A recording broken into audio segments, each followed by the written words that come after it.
ถ้าใจของเฮาผ่องใสบ่เศร้าหมองก็ถึงสุคติโลกสวรรค์ถ้าใจเศร้าหมองบ่ผ่องใสก็ไปตรงกันข้ามไปทุกขติอันนี้เป็นเรื่องของความเป็นจริงของชีวิตแล้วก็สำคัญเพราะชีวิตหลังจากที่เฮาละจากโลกนี้ไปแล้วอายุยืนยาวจะเมินอย่างใดญาติโยมทั้งหลายหลังจากที่เฮาจากโลกนี้ไปเนี่ยยืนยาวกว่านั้นเป็นบ่ฮู้กี่กับบ่ฮู้กี่แสนกับหลายๆกับหลายๆล้านฉะนั้นท่านผู้ฟังบ่ใช่เรื่องที่เล่นๆเหมือนกันสิ่งที่ไผบ่ปรารถนาจะปะจะพบจะต้องมาถึงเฮาบ่วันใดก็วันหนึ่งอย่างหลีกเลี่ยงบ่ได้เพราะฉะนั้นญาติโยมจะต้องเตรียมตัวเตรียมใจไว้ให้ดีฝึกไว้ถ้ากลัวจะพลัดพรากกลัวจะจากก็ต้องหันมาพิจารณาสั่งสมบุญไว้นักๆทำทานรักษาศีลเจริญภาวนาแล้วความกลัวหมู่นั้นจะหมดไปเสี่ยงไปทั้งที่ความจริงก็กลัวจะพลัดพรากกลัวจะจากบ่กลัวก็จากบ่กลัวก็ตึงจะได้ไปกลัวก็ตึงได้ไปบ่มีภัยหนีพ้นต้องเกียมตัวเกียมใจไว้โดยการหมั่นเจริญมรณานุสติพิจารณาตั้งแต่พระสัมมาสัมพุทธเจ้าที่สมบูรณ์โดยวิชาจรณะแล้วก็ยังรับขันธ์ปรินิพพานพระปัจเจกพุทธเจ้าอัครสาวกทั้งหลายตลอดจนถึงอสิติมหาสาวกอรหันต์เจ้าอริยเจ้าปัญญาเจ้าเมืองปอกก้าเศรษฐีขหบดีไปจนถึงวณิพกยาจกคนขอ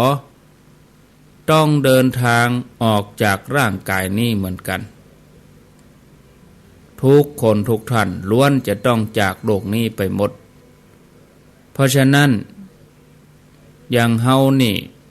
ญาติโยมทั้งหลายก็จะต้องเป็นอย่างนั้นถ้าเฮานึกเป็นประจำเฮาก็จะมีความสะดุ้งกลัวว่าเฮาจะต้องเห่งทำกุศลแล้วในระหว่างที่เฮายังมีชีวิตอยู่เฮาจะต้องหมั่นสั่งสมบุญกุศลบำเพ็ญประพฤติปฏิบัติแล้วความกลัวนี่ก็จะมาลายหายไปพอเฮามีที่ปึ่งแล้วมีตึงบุญมีตึงธรรมะมีตึงความดีงามนักปราชญ์บัณฑิตทั้งหลายในอดีตเปิ้นฮู้ถึงความทุกข์ฮู้ถึงโทษของการเกิดความแก่ความตายเปิ้นก็เลยพยายามแสวงหาทางหลุดพ้นจะได้บ่ต้องมาทุกข์ทรมานแถมเหมือนเรื่องที่จะเล่าให้ญาติโยมท่านผู้ฟังทั้งหลายได้ฟังเรื่องของผู้มีบุญท่านหนึ่งในสมัยพุทธกาลผู้มีบุญท่านนี้เปิ้นเกิดในตระกูลพราหมณ์อยู่ในพระนครสาวัตถีเมื่อเจริญวัยใหญ่ขึ้นมาแล้วเปิ้นก็ฝากตัวไปเป็นลูกศิษย์เรียนศิลปวิทยาในสำนักของพราหมณ์ภาวรีผู้เป็นปุโรหิตของพระเจ้าประเสนที่โกศลเมื่อพราหมณ์ภาวรีมีอายุนักแล้วประกอบกับได้ผ่านประสบการณ์ทั้งโลกมานักพอบาหันสาระแก่นสารของการใช้ชีวิตแบบเจ้าโลกก็เลยมีความเบื่อหน่ายในฆราวาสวิสัยพราหมณ์ก็เลยทูลขอลาพระเจ้าประเสนที่โกศลลาออกจากตำแหน่งปุโรหิตแล้วก็บวชเป็นชลินเป็นฤาษีตั้งอาสมอยู่หิมฝั่งแม่น้ำโคทาวลีในพรมแดนเมืองอัสสกะแล้วก็เมืองอาลกะเป็นเขตติดต่อกัน ราหมณ์ก็ได้อาจารย์ใหญ่บอกไตรเพศแก่หมู่ลูกศิษย์ทั้งหลายห่ำเฮียนครั้งนั้นหลานเบาของเปิ้นก็เป็นศิษย์ของเปิ้นโดยก็ได้ออกบวชโดยลุงเพราะว่ามีความเคารพมีความฮักในตัวลุงพราหมณ์ภาวลีก็ได้ผูกปัญหาให้หลานเบาแล้วก็ส่งหลานไปทูลถามปัญหาครับพระพุทธเจ้าครั้งนั้นพุทธองค์ประทับอยู่ที่แคว้นมคธโดยที่หลานของพราหมณ์ก็ทูลถามปัญหา2 ข้อกับพระพุทธเจ้าข้อที่1ได้ทูลถามพระองค์ว่าบัดนี้การได้ล่วงเลยไปข้าพระองค์การตั้งหลายก็ล่วงเลยมานักแล้วข้าพระองค์เป็นคนแก่บ่มีกำลังมีผิวพรรณที่เหี่ยวย่นดวงตาของข้าพระองค์ก็บ่หันชัดเท่าใดหูก็ฟังบ่ทีสังขารก็เสื่อมต่ำไวขอข้าพระองค์อย่าเป็นผู้หลงเลยอย่าให้ได้พบกับหายนะในระหว่างนี้เลยขอพระองค์จงบอกธรรมะเป็นเครื่องละชาติชราในอัตภาพนี้เถิด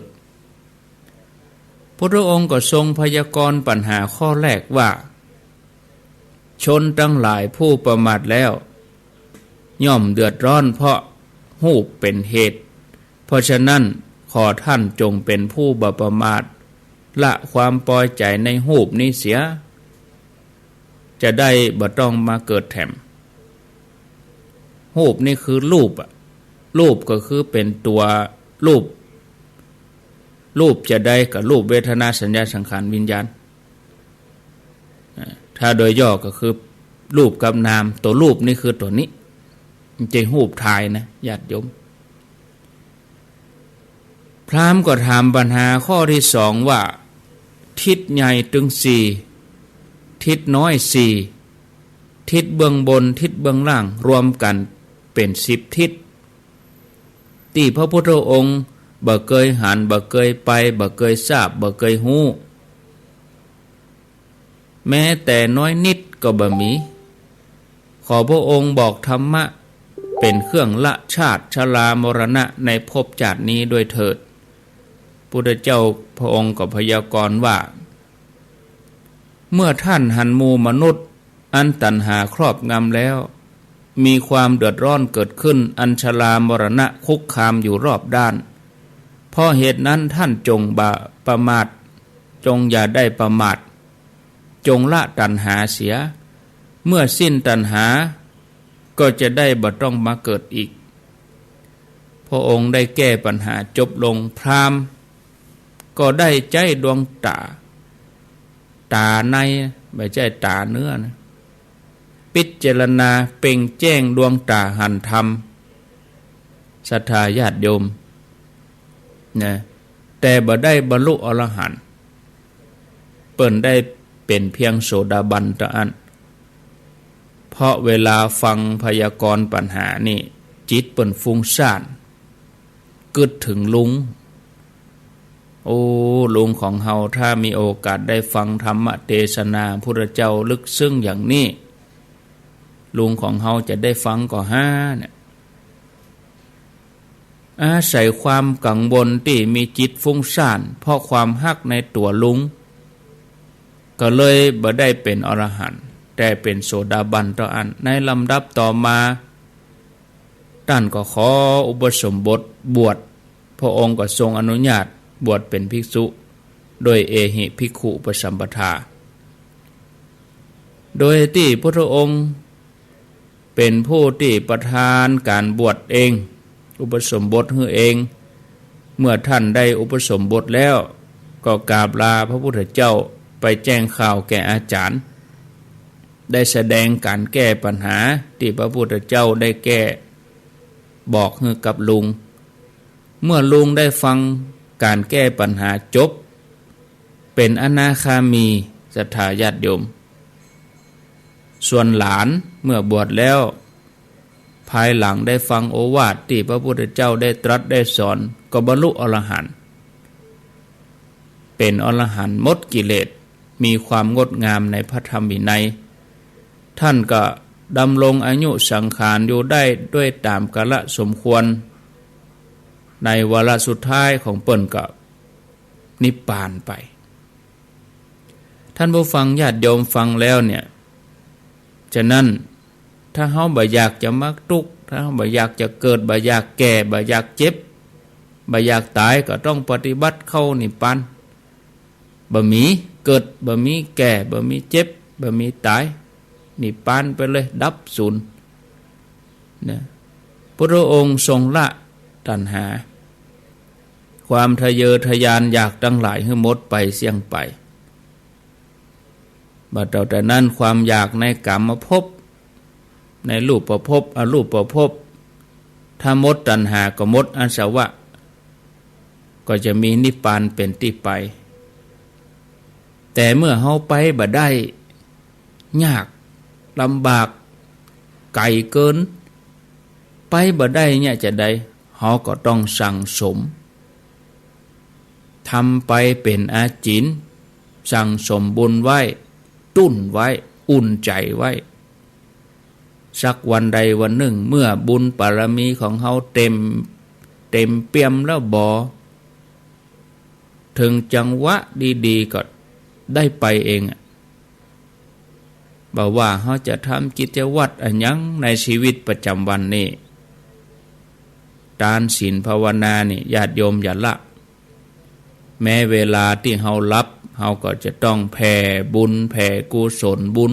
ก็จะไหลเข้ามาในใจเฮาประพฤติปฏิบัติอันเนี้ยญาติโยมบุญจะเป็นที่เปิ้งของเฮาถึงโลกนี้โลกหน้าแล้วบุญเปิ้นก็บ่ลงเจ้าของภัยของมันคนเฮาเกิดมาก็เกิดมาเพื่อจะสร้างบุญสร้างบารมีมีเป้าหมายก็คือทำพระนิพพานให้แจ้งเพื่อไปดับเหตุแห่งทุกข์เข้าถึงสุขติแท้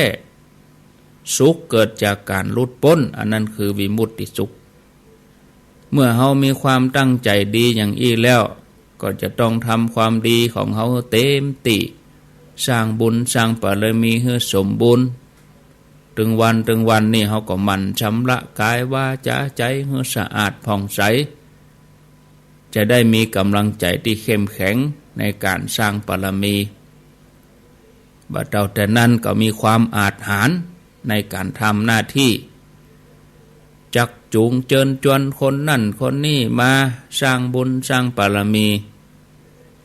แล้วเปิ้นก็จะได้จารึกบันทึกไว้เป็นประวัติศาสตร์ตัวเฮาเองก็จะจดจำเป็นประวัติศาสตร์ชีวิตที่งดงามที่ดีงามเพราะเฮาเกิดมาเพื่อจะทำสิ่งนี้ฉะนั้นท่านผู้ฟังญาติโยมพ่อแม่ศรัทธาทั้งหลายเฮ่งที่จะทำตักตวงบุญกุศลมีโอกาสได้ทำก็ทำบางทีโอกาสที่เขาจะทำนะมีตรงหน้าเขาแล้วมีสื่อหน้าเขานี่แล้วคนส่วนใหญ่นี่ยังบ่เข้าใจเกี่ยวกับเรื่องการสร้างบุญสร้างบารมีต่อใดเพราะเขาบ่ฮู้ว่าสำคัญอย่างใดแต่พ่อแม่ศรัทธาญาติโยมที่ฟังรายการธรรมะ96ก็ดีฟังตั้ง100.25เมืองฝางปุ่นก็ดีหมู่เฮาทั้งหลายศรัทธาทุกคนฮู้แล้วว่าเป็นสิ่งสำคัญที่สุดในชีวิตจะมีผลดีต่อชีวิตเฮาในปัจจุบันนี้เลยไปตั้งแต่ชีวิตที่เป็นปุถุชนเป็นกัลยาณชนเป็นอริยชนฉะนั้นญาติโยมเขาจะต้องสร้างบุญสร้างบารมีกันตึงวันทุกลมหายใจฮือใจวันเวลาที่เหลืออยู่อย่างจำกัดเนี่ยคือเกิดประโยชน์อย่างสูงสุดเพราะเราเกิดมาในโลกนี้มีสิ่งที่ทำให้หน้าเพลิดเพลินอยู่นักอันอย่างที่สวยๆงามๆเสียงที่ไพเราะ ลิ่นหอมรสชาติที่อร่อยสัมผัสที่ถูกต้องธรรมอารมณ์ที่น่าพอใจแต่องค์พระสัมมาสัมพุทธเจ้าตามแนวทางของพระพุทธศาสนาเปิ้นเป็นผู้ฮู้แจ้งหันจริงทรงฮู้ว่าอันยังเป็นของจริงอันยังเป็นเพียงเครื่องอาศัยที่บ่ควรไปยึดถือเปิ้นก็เลยตรัสสอนเพื่อจะเตือนสติหมู่เฮาทั้งหลายว่าอย่าไปหลงมัวเมาเพลิดเพลินกับสิ่งที่น่าพอใจที่บ่เป็นจริงเป็นจังสิ่งเหล่านั้นมีสภาพบ่เที่ยงเป็นทุกข์แล้วบ่ใจตัวตนเพราะผู้ที่ลุ่มหลงเพลิดเพลินกับสิ่งหมู่นี้ผู้นั้นชื่อว่ากำลังเพลิดเพลินอยู่กับทุกข์แล้วจะบ่มีวันพ้นทุกข์ไปได้ท่านผู้ฟังญาติโยมเฮาเกิดมาพบนี้ชาตินี้บ่ได้มาเสวยสุขก็ว่าจะมาเพื่อเพลิดเพลินอยู่ในโลกที่เวลาหมดไปวันหนึ่งถ้าไปมัวเมาหลงเพลิดเพลินไปก็หมดไปเสี่ยงไปแต่เฮาเกิดมาเพื่อต้องการโอกาสในการที่จะสร้างบุญสร้างบารมีโลกนี้ก็เลยเป็นโลกที่เหมาะสมที่เฮาญาติโยมทั้งหลายในการสร้างบุญสร้างบารมีสิ่งที่เฮาจะต้องทำขณะนี้ก็คือต้องสร้างบุญสร้างบารมีติดตัวไว้ให้นักที่สุดเท่าที่จะนักได้ทำถึงทานถึงศีลถึงภาวนาให้เต็มที่โดยเฉพาะการเจริญสมาธิภาวนาเป็นเรื่องที่เกี่ยวข้องกับตัวเก่าเฮาโดยตรงเลยพ่อแม่ศรัทธาการที่ท่านจะหาหนทางที่จะหลุดพ้นจากทุกข์เพื่อให้ถึงสุขติดแท้เนี่ยจนปุ๊บตีเปิ่งตีเยี่ยมยอดพระแก้วเจ้าทั้งสามประการเป่งแจ้งแล้วมีตีเปิ่งแล้วเมื่อบะหมี่ก็ต้องเสาะไว้อันเนี้ยเป็นภารกิจสำคัญเห่งด่วนเลยศรัทธาญาติโยมจะไปพอก่อนกระเดียวก่อนอันแน่พอเปิ้นก่อนนี่นะลงมือปฏิบัติเนี่ยส่วนความเพลิดเพลินในโลกในวัตถุนี่ให้เมินก็เปิ้นก็เปลี่ยนจะหลงมัวเมาอยู่ใยในสิ่งที่บ่ใจสาระแก่นสารของชีวิตเขาจะต้องแยกให้ออกว่าอันยังเป็นสาระอันยังบ่ใจสาระอันยังเป็นบุญอันยังเป็นบาปอันยังมีประโยชน์บ่ใจประโยชน์อันยังเป็นกุลอันยังเป็นโทษถ้าเขาบ่จ้างแยกอย่างอี้เตื้อก็เสียเวลาเขาจะดำเนินชีวิตผิดพลาดดีบ่ดีก็หวั่นไหวต่อสิ่งที่มารบกวนบ่เท่าแต่นั้นอุปสรรคที่เฮาได้พบในชีวิตบ่ว่าจะเศรษฐกิจกาสภาพสิ่งแวดล้อมกาทุกสิ่งอย่างทำให้ใจของเฮานั่นมีขึ้นมีลงแต่ใจของเฮาเองก็จะต้องมั่นคงรักษาสุขภาพใจให้ดีแล้วเฮาจะได้บ่เป็นทุกข์ก็คือทุกข์ใจความโหติเนี่ยให้ใจเฮาบ่เป็นทุกข์เพื่อให้เฮาพ้นทุกข์ภัยก็ใครฮู้พอกูคนบ่ชอบความทุกข์รักสุขเกลียดทุกข์จะหนีให้ห่างไกลแต่ยิ่งหนีก็เหมือนยิ่งเข้าใกล้แหล่งหนีแหล่งเข้าใกล้แหล่งใครได้แหล่งหนีไกลเฮาหนีอันหยังหนีอายุใครหนุ่มก็เข้าใกล้เฮาตึงวันเนาะหนีความตายก็ใกล้เฮาตึงวันแหล่งหนีแหล่งกลัวก็แหล่งเข้าใกล้แหล่งใครได้ก็แหล่งหนีไกลใครได้หนุ่มใครได้อายุหนุ่ม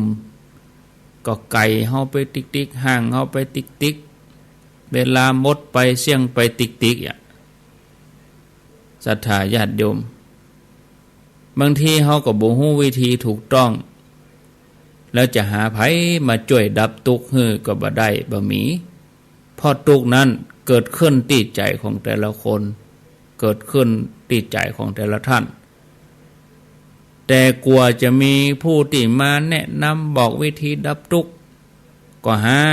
ยากแสนยากต้องมีองค์พระสัมมาสัมพุทธเจ้ามาบังเกิดขึ้นในโลกจะก่อนเฮาถึงจะรู้วิธีการพ้นทุกข์โดยอาศัยนำธรรมคำสอนขององค์สมเด็จพระชินวรสัมมาสัมพุทธเจ้าเหมือนในสมัยพุทธกาลที่นักปราชญ์บัณฑิตเปิ้นแสวงหาทางพ้นทุกข์แต่ว่าบ่ปะบ่พบจนได้มาพบพระพุทธเจ้าถือว่าได้ปะทางสว่างเรื่องราวเป็นอย่างไร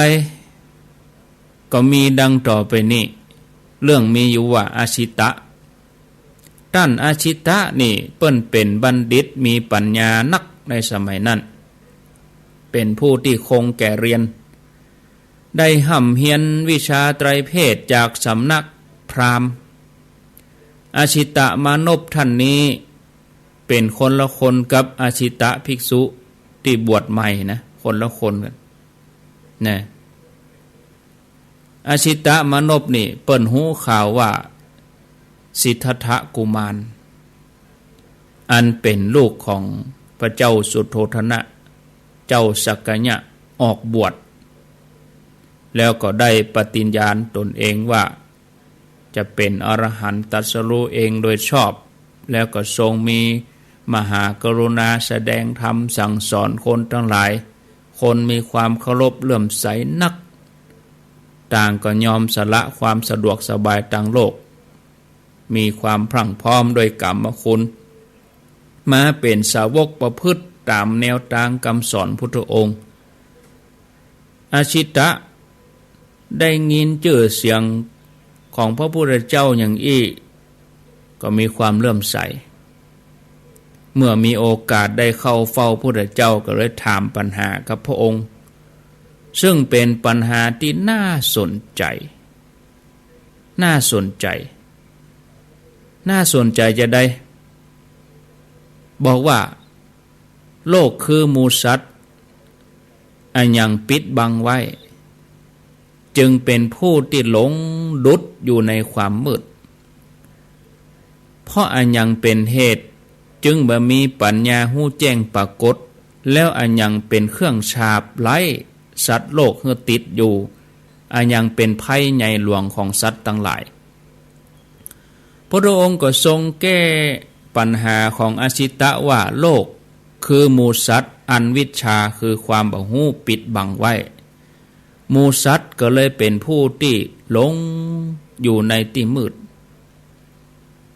เพราะความอยากมีประการต่างๆความประมาทเพลิดเพลินในโลกจึงบ่มีปัญญาในการฮู้แจ้งปรากฏเราตถาคต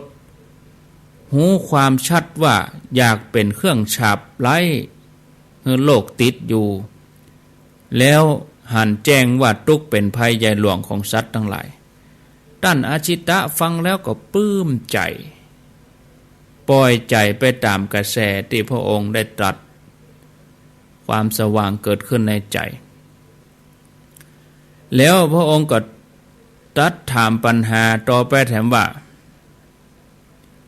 ขอพระองค์โปรดชี้แนะว่าอันยังเป็นเครื่องห้ามเป็นเครื่องกั้นความอยากซึ่งเป็นประดุจกระแสน้ำที่หลั่งไหลไปในอารมณ์ต่างๆความอยากนั้นจะละได้เพราะอาศัยธรรมอันใดองค์พระสัมมาสัมพุทธเจ้าตรัสว่าสติเป็นเครื่องห้ามเป็นเครื่องปิดกั้นป้องกันความอยากที่แผ่ซ่านในอารมณ์ต่างๆนั้นจะละได้เพราะอาศัยปัญญาอาชิตะถามต่อไปแถมว่าเมื่อมีสติปัญญาแก้วกล้าแล้วนามรูปจะดับไปณที่ไหนข้าพระองค์กราบทูลถามโดยความใคร่รู้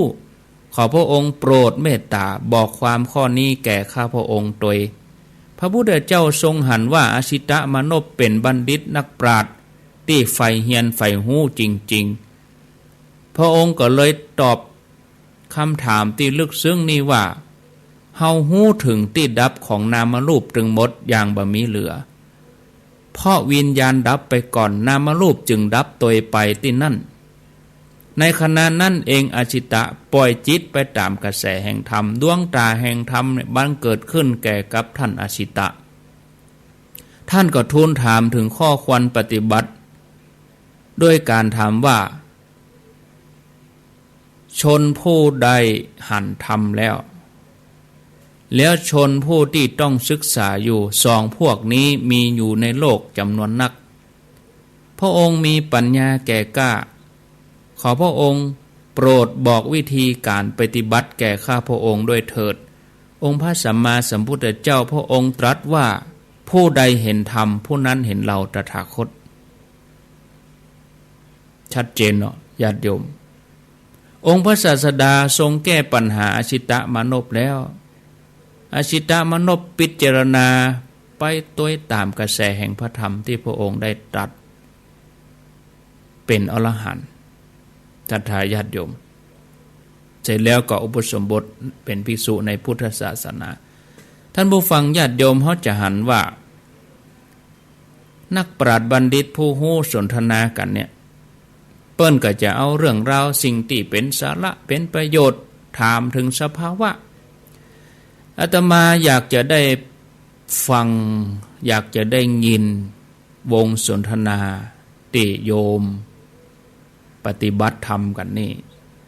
เล่าถึงสภาวะต่างๆอันนี้คือเป็นเรื่องที่มีประโยชน์เป็นเรื่องที่มีสาระนำปาจิตของเฮาหลุดพ้นแล้วก็จวนให้หมดกิเลสบ่ใจเรื่องอันที่ไปเติมกิเลสเรื่องที่ติดวนเวียนอยู่กับวัตถุคนนั่นเป็นอย่างอันคนนี้เป็นอย่างอี้คนนั่นเป็นนั่นเป็นนี่ไปปฏิบัติก็ไปปกเอากิเลสเปิ้นมาเตที่บ้านปกพาปกไปบ่พอไปปกเอากิเลสเปิ้นมาแถมเฮาเป็นเจ้าพุทธเฮาต้องศึกษาไว้จะได้ฮู้ว่าอันหยังเป็นอันหยังเป็นเปลือกอันหยังเป็นกะพิศึกษาให้ดีแล้วก็ลงมือปฏิบัติให้หันจริงเลยศรัทธาญาติโยมเนาะลองพอปฏิบัติบางท่านว่าแม่ก็เฒ่าแล้วร่างกายบ่เอื้อยังหายใจอยู่ก็ตราบใดที่ยังหายใจอยู่ปฏิบัติได้แข้งขาทั้งหลายไม่ใช่เป็นข้ออ้างยืนเดินนั่งนอนเนี่ยทำได้ทุกขณะอิริยาบถใหญ่อิริยาบถย่อยหลายท่านบางท่านโทรมาท่านอาจารย์สมาธิเขาตั้งสติได้เฉพาะการนั่งสมาธินั่งภาวนารับตากาอันนั้นก็ส่วนหนึ่งแต่อยากจะให้เปิ้นคมอยากจะให้เปิ้นแจ่มคมชัดต้องทุกอิริยาบถเกี่ยวเข้าอาบน้ำแม้กระทั่งขอโทษเข้าห้องน้ำคัดขี้ไข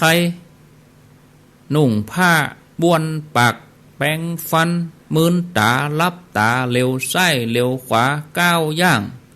ขยับแขนขยับมือเวลานอนกระดิกนิ้วพับตากำหนด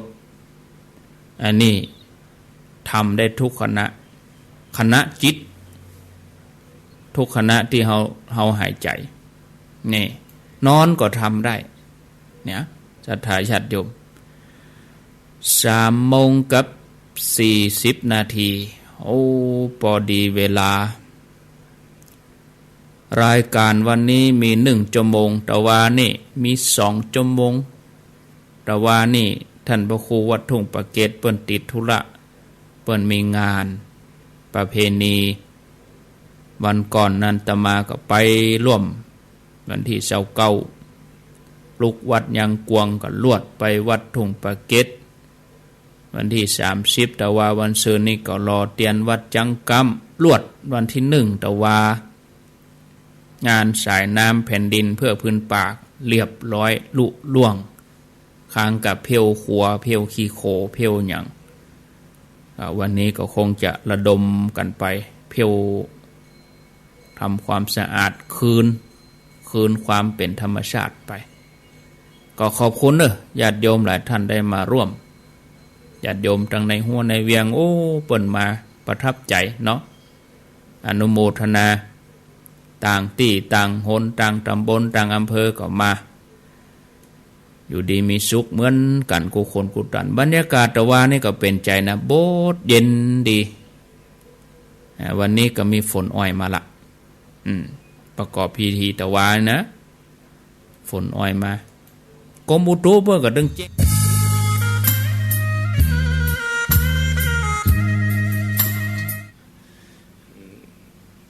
ท่านอาจารย์ท่านพระครูอภิวัฒนวิกรมได้เชื่อมไปตั้งสถานีวิทยุต่างๆนั้นได้ห้ามได้เฮียนมาจากครูบาอาจารย์พ่องได้อ่านหนังสือหนังหามาพ่องก็งานหลักของทุกเจ้าเนาะก็คือประพฤติปฏิบัติส่วนตัวไปแล้วก็เผยแพร่พระพุทธศาสนาไปประโยชน์ตนประโยชน์ท่านคือถึงพร้อมนี่เป็นกรรมกับพินัยกรรมของพระพุทธองค์ตรัสไว้ก่อนที่พระองค์จะปรินิพพานบอกกับพระอานนท์กับภิกขุเจ้าทั้งหลายวันนี้จะอู้กันเรื่องอะไรอย่างตะกี้ได้ยินท่านอาจารย์ท่านพระครูหนึ่งหลวงพ่อบุญปั่นกรรมก็จะว่าอย่างไรกันก็ปะช่วงแรกกันตัวเองก่อนขอนิมนต์ท่านอาจารย์ผู้ดำเนินรายการนะครับสาธุครับ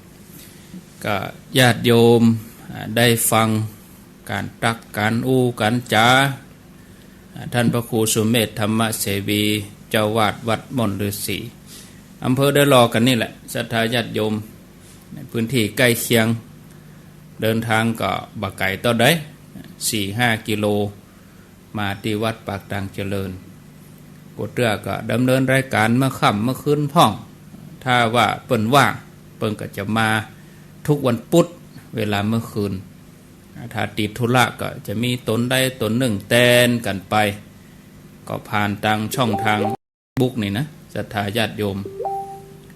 ส่วนที่จะออกวิทยุก็จะมีเวลานี้เวลาบ่าย 3นี้วันพุธกับวันพฤหัสนี่จะเป็นเวลาที่จะมีครูบาอาจารย์ได้มาร่วมรายการวันพุธนี้ก็ยืนท่านพระครูสุเมธธรรมเสวีพร้อมกับท่านพระครูกัลยาณประโมทไว้ในวันพุธก่อนนั้นก็ท่านพระครูกัลยาณประโมทมาพ้องอาตมาก็เจิญแขกฝ่ายฆราวาสมาพ้องสลับสับเปลี่ยนกันไปบางเวลาได้ว่างส่วนวันพัดนี่บางวันก็จะเป็นธรรมเมืองบางวันก็จะเป็นธรรมบรรยายอย่างวันพวกนี้ญาติโยมก็รอลุ้นว่าจะเป็นพระคุณเจ้ารูปใดถ้าวันพัดนี่จะเป็นการนิมนต์แขกรับเชิญหมุนเวียนกันไปจะเป็นพระคุณเจ้าพ่องเป็นโยมพ่องนะมาแลกเปลี่ยนเฮียนฮู้สำหรับวันนี้ก็มีบาเชิงเป็นคำถามเนาะครับหลวงพ่อบุญปานได้โทรศัพท์ว่าจากนี้ไปก็ประมาณเกินเดือนจะเข้าสู่เทศกาลเข้าพรรษาการเข้าพรรษานี่ก็จะมีเข้าพรรษาศรัทธาเข้าพรรษาตุเจ้าเนาะเข้าพรรษาศรัทธานี่ก็จะ15 ค่ำเข้าพรรษาตุเจ้าก็วันแหมค่ำทีนี้ศรัทธาก็ฮู้น่ะว่าวันเข้าพรรษาก็ไปตานเตียนกันพ่องอันยังพ่องไอ้นะทำบุญเก้าวัดพ่องอันนี้คือความเข้าพรรษาของศรัทธาแล้วก็ตัวเจ้านี่ก็จะเพ่นผ่านมาได้แล้วก็จะต้องอยู่กันเป็นหลักเป็นแหล่งต้องมีสังกัดต้องมีสำนักต้องมีที่พักแล้วที่เราลืมไปเราลืมวันสำคัญเราไปอู้ถึงเรื่องเข้าพรรษาวันสำคัญที่ในเข้าพรรษานี่มีวันหนึ่งถ้าเราอู้กับคนเฒ่าคนแก่ก็ เข้าภาษาเนี่ยได้ห่อข้าวต้มขนมมากะต้านขันเข้ากะแต่ความหมายที่เจ้าพุทธคนหูวันนั้นก็คือวันอาสันหปูจาเป็นวันยังได้นั่นกะเดียวธรรมภาพทั้งสองรูปท่านอาจารย์ธรรมครูสุเมธธรรมเสวีก็จะได้นำเรื่องราวของวันอาสันหปูจามาอู้มาจ่าให้กับศรัทธาญาติโยมได้ฟังอันใดที่ขาดไปญาติโยมจะมีส่วนร่วมกึศใจได้ใต้รายการก็โทรศัพท์มาเติมมาเพิ่มเติมได้อาจจะมีครูบาอาจารย์นักปราชญ์ผู้หู้ป้อน้อยป้อนานเนาะช่วงที่บรรยายไปก็ฟังไปตัวกึศไปตัวแล้วก็เอากระดาษมาเขียนแต่มาทั้งสองรูปนี่อาจจะกึศบ่ถึงบางครั้งบางทีญาติโยมพอจะนึกได้เรื่องราวของวันสำคัญทางพุทธศาสนาในฐานะที่เราเป็นเจ้าพุทธสิ่งที่เราควรรู้คืออะไรยังครับขอกราบนิมนต์อาจารย์ท่านพระครูสุเมธธรรมเสวีครับสาธุครับขอโอ้ในแนวแบบสนทนากันเนาะครับอันกับผมหรืออาตมาอู้ไปก็ท่านอาจารย์เสริมในทุกเมื่อเนอะอู้ไปก็เขาเสริมกันไปเนาะครับเขาอู้เป็นซับก่อนอาสาระหะบวกมาดเนี่ยครับมาสะอาสาระหะนี่แปลว่าเดือน8ครับแล้วมาดแปลว่าเดือนเพนเดือน8เนี่ยครับ8นี่คือ8ตั้งใต้ตั้งเฮานี่เดือน10ห่างกัน2เดือนครับอันนี้มันเป็นประเพณีท้องถิ่นเนาะอันตั้งเหนือเขาเปิ้นจะเลื่อนกว่าตั้งใต้ไป2เดือนครับที่อาจารย์ว่าวันเข้าภาษาศรัทธากับวันเข้าภาษาตุเจ้านี่อันนี้เป็นทางบ้านเฮานะครับถ้าซับทางใต้เข้าภาษาตุเจ้านี่เป็นแฮมข้ามบ่ครับแฮมข้ามเข้าภาษาศรัทธานี่เปิ้นเรียกว่าวันอาสนหบูชาก็อันเดียวกันนั่นนะอันเดียวกันครับอย่าเอาประเพณีนี่ไปคมกันหรือไปปนกันอันใดอันนั้นครับถิ่นใดถิ่นนั่นครับเป็นภาษาท้องถิ่นเปิ้นว่าอย่างอันนี่ก็ศรัทธาทางใต้เนี่ยเปิ้นจะทำบุญ2วันอ๋อครับวันเดือนเพ็งเรียกว่าวันอาสนหบูชาครับวันแฮมค่ำวันเข้าพรรษาจะไปถึง2วันเลยครับแต่บ้านเฮาจะไปกันวันเดียวคือวันเดือนเพ็งว่าวันเข้าพรรษาศรัทธาครับก็ตุเจ้าก็ว่าลงบทสวดวันนั้นนะครับแล้วก็วันแฮมค่ำนั้นตุเจ้าเพิ่นจะภาวนาภาษากันที่อาจารย์ว่าตุเจ้าบ่เพ่นผ่านละอธิษฐานเข้าภาษาอิมัตสมิงอาวาเสอิมังเตมาสังเตแปลว่า3ครับตลอด3เดือนนี้วาสาก็คือปีเดือนนั่นน่ะ3เดือนบ่ไปไหนเองว่าถ้าไปได้ก็ไปได้แต่ว่าต้องมีเหตุครับแต่เสียสัจจะว่าสัจจะมาได้แต่ว่าภาษาบ่พูดครับถ้ามีเหตุเลยนะเหตุยังว่าไปห้ามภิกษุเพื่อนที่จะซึกนั่นก็มีแล้วก็พ่อแม่ป่วยไม่สบายป่วยนักแต่สถานิมนต์ไปเตะครับไปเผยแพร่พระพุทธศาสนาไปแต่บ่เกินกี่วันครับบ่ให้แจ้งภายใน7วันคืนที่6ต้องปิดบ่ให้แจ้งนอกวัดอธิษฐานว่าบ่ให้เกิน7วันนี่ก็สัตตหะการณียังต้องมีกิจอันจำเป็นด้วยนะจำเป็นแท้ๆก่อนนะครับว่าถึงจะไปได้ครับแล้วก็สำคัญอย่างใด2วันนี้ครับอาสนหบูชาเพนเดือน8วันเฮาอ่ะ10เพ็งนี่นะครับถ้าอูตามภาษาสมัยใหม่เนาะเป็นวันที่พระพุทธเจ้ากล่าวสุนทรพจน์เองอ่ะครับอันถ้าเขาบอกถ้าประธานาธิบดีหรืออย่างพระเจ้าอยู่หัวรัชกาลที่10เนาะเวลาเปิ้นขึ้นครองราชจะต้องมีกล่าวปฐมบรมราชโองการเนี่ยอันนี้เหมือนกันประธานาธิบดีก็เหมือนกันต่างประเทศนะต้องฟังว่าเปิ้นจะอู้อย่างเป็นกรรมแรกของการขึ้นของราชเนี่ยแล้วพุทธองค์เหมือนกันครับเทวดาอินพรหมปากันเฝ้า1พุทธันดรน่ะรอคอยว่าพระองค์จะว่าอย่างพระพุทธเจ้าองค์ใหม่เนี่ยว่าจะว่าอย่างนี้นะก็เลยเป็นปฐมเหตุให้พระองค์เทศธรรมะกันหนึ่งชื่อว่าธรรมจักรกับปวัตตนสูตรอันนี้คุ้นหูญาติโยมก็คุ้นหูแล้วก็สวดได้เขาแวะไปหน่อยเนาะครับคำว่าสวดธรรมจักรเนี่ยมาแจ้มให้มันดีเนี่ยต้องเฮียนนักก่อนอันตอนแรกผมสวดมาได้ ครับไม่ เห็นว่าไอ้ ครับตั้งเหนือเฮานี่บ่ล่ำจะสวดกันตุ้ย ถ้าสวดก็ทำบุญอายุครูบาอาจารย์ แล้วก็โยนตัวนะ อ่ะ โจนไปเอาตั้งตายเพิ่นเนี่ยสวดหัวหน่อยมีครั้งหนึ่งไปประเทศอินเดียครับ ท่านอาจารย์วีระวัดเก่าเจริญธรรมพังงาปาคณะไปตุเจ้าโดยศรัทธาโดยเฮาก็แค่แต่งกรรมไม่ให้หน่อยก็บอกศรัทธาว่าอ้าวเฮาสวดธรรมจักรกันเนาะเอาหนังสือมากลางเอาก็จบหนังสือก็กลางมั่นใจเต็มที่เอาเต็มที่แล้วส่วนก็เอกเอาละครับบอกกองเฮายั้งบอกกองเฮายั้งหายใจศรัทธากับต่อฟังเสียงศรัทธาเยอะๆหลังศรัทธาจะเปิดหนังสือพอกะก็แล่ๆมาคล่องแตะคล่องว่ารับตาสวดกันหมดโอ้ศรัทธาบ่เปิดหนังสือแต่เฮาเปิดเอาแล้วได้ลดยอดให้กันมันไม่อยากได้นะอายเลยว่าเฮาเป็นตุเจ้าเฮาอยู่กับตำรับตำราแล้วก็ถ้าปิดการเป็นก็งานของเฮาแท้ๆครับถ้าศรัทธาเปิ้นในจะค่าขายทำมากินวิถีคารวะวิถีคารวะเนาะแล้วเปิ้นยังมาสวดได้สวดได้แล้วเฮาเหรอเฮาแล้วมาดูแบบเอาเนี่ยได้ตั้งท่านมาปิ๊กมาเพราะว่าผมงอกนี่มันยากจำอย่างยากแล้วนะครับก็กั้นเอาใช้วิธีใดครับก็ทำวัดเจ้าเย็นก็ทำวัดเจ้าเย็นว่าเจ้าเย็นดูแบบเอาครับเมินไปมันคล่องไปครับผมกั้นเอาพ่องเคยแล้วก็ต้องเต้งเอาในที่สุดเขาคล่องกันเนี่ยครับโอ้ฉันชอบมันประกันเนี่ยมันสวดมันม่วนเนี่ยสวดเอกเอาละโยมเขาก็สวดได้เนาะแล้วได้เพราะอายได้เพราะโยมนั่นนี่ต้องยินดีกับโยมนั่นน่ะเนาะแล้วก็พอสวดได้แล้วก็ม่วนนะพอแต่ก่อนเขาบอกฮู้เรียงตามลำดับของพระธรรมจักรว่าเรียงลำดับหัวข้ออย่างใดครับพอสวดไปเนี่ยมันจะฮู้การเรียงลำดับของธรรมะที่พระองค์ตรัสไว้ว่าพระองค์ตรัสไว้แล้วเรียงตามลำดับไปอย่างไรครับแต่กี้มีเพลงที่จัวหัวของการเข้าเนี่ยนะว่าอัญญาสิวัตโพโกนทันโยนั่นอยู่ปลายละปลายที่มาที่ไปของธรรมจักรนี่คืออย่างครับพระองค์ปรารถนาพุทธภูมิมาครับเพื่อจะขนสัตวโลกทั้งหลายออกจากโอคาวัฏฏะสงสารเนี่ยนะแล้วก็เป็นธรรมเนียมหรือเป็น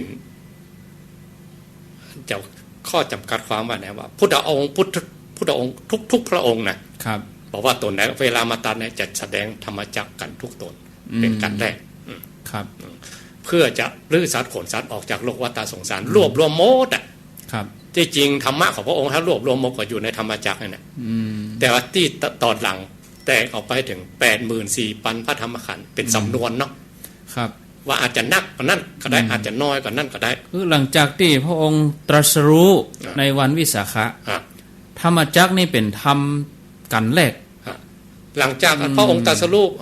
อัน3 เดือนก่อนนะ3 เดือนน่ะจากวิสาขะมาน่ะไปจากอันประสูติตรัสรู้ตรัสรู้ครับ3 เดือนเนาะเห็นเดือน6ครับ6 7 8 2 เดือนกัน2 เดือนพระองค์ตรัสรู้ที่ใต้ต้นโพเมืองขยาไปหรอเห็นเดือน6เลยเนาะวันวิสาขะแต้ม2 เดือนน่ะวันอาสาฬหบูชาเราเพื่อไปโพธิปัญจวัคคีย์นั้นเปิ้นปรารถนามาที่จริงถ้าตัวของพระพุทธองค์เองนะพระองค์จะไปได้เมื่อที่ได้รับพุทธพยากรครั้งแรกไปโดยตัวพระองค์เองเลยเรียกว่าสมุทาน8ครบละคุณสมบัติที่เป็นตัวละหันตานะครับแต่ว่าพระองค์ออกไปเถอะจะโพธิสัตวโลกอยู่ครับแล้วก็ตั้งหันมาของบ่มบารมี30 ทัศแต่บาเรียกข้อคนธรรมดาเรียกว่าบารมีนะแต่พระเจ้าโพธิสัตว์เรียกว่าพุทธกรณธรรมเป็นสิ่งที่โพธิสัตว์เจ้าจะต้องบำเพ็ญคือครบนะแล้วก็ธรรมจักรก็คือธรรมะที่หมุนไปตั้งหน้าอัปปฏิวัติยังบอกว่ามนุษย์พราหมณ์เทวดามารพรหมอย่างต่างหลายหมุนปี้คืนมาได้นะครับพระองค์ตรัสว่าอย่างเป็นสัจจะเป็นอย่างนั้นเนี่ยอัปปฏิวัติยัง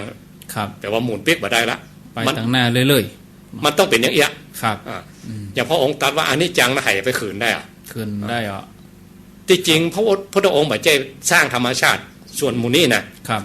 ธรรมชาติมูนี่เป็นสัจจะคือมันเป็นอย่างนั้นเป็นอย่างนั้นอยู่แล้วแล้วพระองค์ไปปะใส่ครับค้นพบครับว่า พระธรรมจักรเนี่ยทลายโลกวัฏสงสารปาสัตวโลกทั้งหลายโปนออกจากโอคาวัฏสงสารได้ครับพอพระองค์ตรัสก็มามีใครที่จะห้ามได้ละมีใครที่จะฝืนได้มีใครที่จะทำลายสัจจะตัวนี้ได้ครับพระองค์ก็เลยเอามาเป็นกันแรกนะครับคือสัตวโลกทั้งหลายข้ามโอคาวัฏสงสารไปแต่สำหรับข้อหลังๆไปสำหรับที่พระองค์ตัดถึง84,000พระธรรมขันธ์นั่นคือข้อปลีกย่อยไปครับข้อปลีกย่อยถ้าย่อจริงๆก็คือพระธรรมจักรเนี่ยนะเอามาเป็นกันแรกแล้วโยมนี่สวดได้ก่ะได้หมดกับธรรมะของพระองค์และบางท่านเข้าใจผิดว่ากลัวบ่แป้โอ้กุลเปิ้นนักเปิ้นหลายธรรมจักรนะเฮาศีล5นะจะไปสวดเด้ออ่ะหัวเป็นบาปเป็นกรรมอ่ะมันเป็นอย่างพระองค์ตรัสรู้ขึ้นมาในโลกเพราะจะปาสัตวโลกทั้งหลายข้ามโอคาวัฏสงสารนี่นะครับถ้าสิ่งที่เกินจากภูมิของสัตวโลกทั้งหลายพระองค์ก็ปฏิบัติอย่างทศพลญาณน่ะ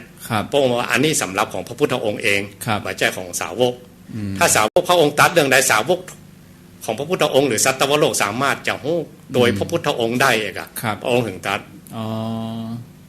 เขาไปเข้าใจผิดเอาเองว่า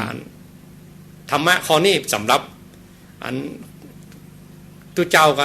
ธรรมะข้อนี้สำหรับคารวะกันที่จริงธรรมะขั้นปนโลกหรือขั้นขัดเกลาจิตใจคือผ่องใสเนี่ยเป็นของขวัญหรือเป็นมรดกธรรมหรือเป็นสิ่งที่พระองค์บำเพ็ญบารมีมาเพื่อจะมอบให้กับสัตวโลกในวัฏฏะตัวตนเลยลูกตัวตนมันไม่ใช่ว่าอันใดอันหนึ่งกลุ่มใดกลุ่มหนึ่งมอบเพื่ออย่างสมัยนี้แต่งหนังสือมาหน่อยมีลิขสิทธิ์ละครับมาฮื้อละใครจะเฮียนจะฮู้ต้องขออนุญาตบอกว่าสิ่งประดิษฐ์สิ่งก่อสร้างเนี่ยใจหมกกว้างปอเนาะก็มันเป็นผลประโยชน์มันเป็นเงินเป็นทองไงครับเพิ่นก็สงวนไว้กล้าวิชาความรู้ก็ตัวเก่าคิดมาแต่ธรรมะพระองค์นี่บ่มีลิขสิทธิ์มันมีเพราะว่าพระแค่มันสร้างด็อกเตอร์ไว้หลายหมื่นคนนั่นศาสตราจารย์ทั้งหลายชำนาญด้านใดแล้วก็พระองค์ยากขนาดไหนเนาะครับว่าเอาชีวิตเขาแลกกับชีวิตเขาแลกในโลกวัฏสงสารเนี่ยครับอาจารย์ได้อ่านชาดกมาเนาะครับบางจ่าเนี่ยนะเอาชีวิตฮื้อเลยนะเอาเลือดเนื้อเลยยอมเหือดแห้งหายไปถ้าบัดตายถ้าบัดสำเร็จทำบัดลูกจากนี่จะตายนี่จังมันเนี่ยอันนี้หลายจ่านะครับขันติวาทีดาบดเหมือนกันเนาะท่านคือยังเป็นธรรมะก็คือขันตินะครับขันติอยู่ที่ไหนที่มือกกมืออยู่ที่แข่งกกแข่งโอ้จะป้อมมีอย่างตัวกุ้มดุมตายคำตีเลยคำตีดึงเป็นกัปปิราชเนาะช่วยบริวารจนตายกว่าจะได้ธรรมะมาอย่างครับแลกโดยชีวิตครับถึงเวลาได้หู้ได้อย่างแล้วก็มอบฮื้อเลยยกคือเลยแล้วเป็นใดพระองค์ถึงเล็งไปที่ปัญจวัคคีย์เพราะท่านเหล่านี้ปรารถนามาคนอื่นมาได้กะเด็ดไปเลยบรรยายบอกคือไปเลยก็คือของขวัญเนี่ยนะว่าท่านเหล่านี้ท่านจะไปก็ไปได้เมินแล้วอ๋อครับทั้ง5นี่นะป้นปรารถนามาเพื่อจะเป็นขุนพลจะเป็นอาสีติมหาสาวกแล้ว5นี่เป็นได้ว่าได้องค์เดียวและ4นั่นยานมาถึงกันสติปัญญาบุญเก่าก็มีก็มีนะมีครบนะแต่ว่าพระองค์ต้องอธิบายก่อนครับแต่ที่พระอัญญาโกณทัญญาที่ออกเพลงตะกี้เนาะรู้แล้วหนอเนี่ยป้นปรารถนาเป็นปฐมสาวก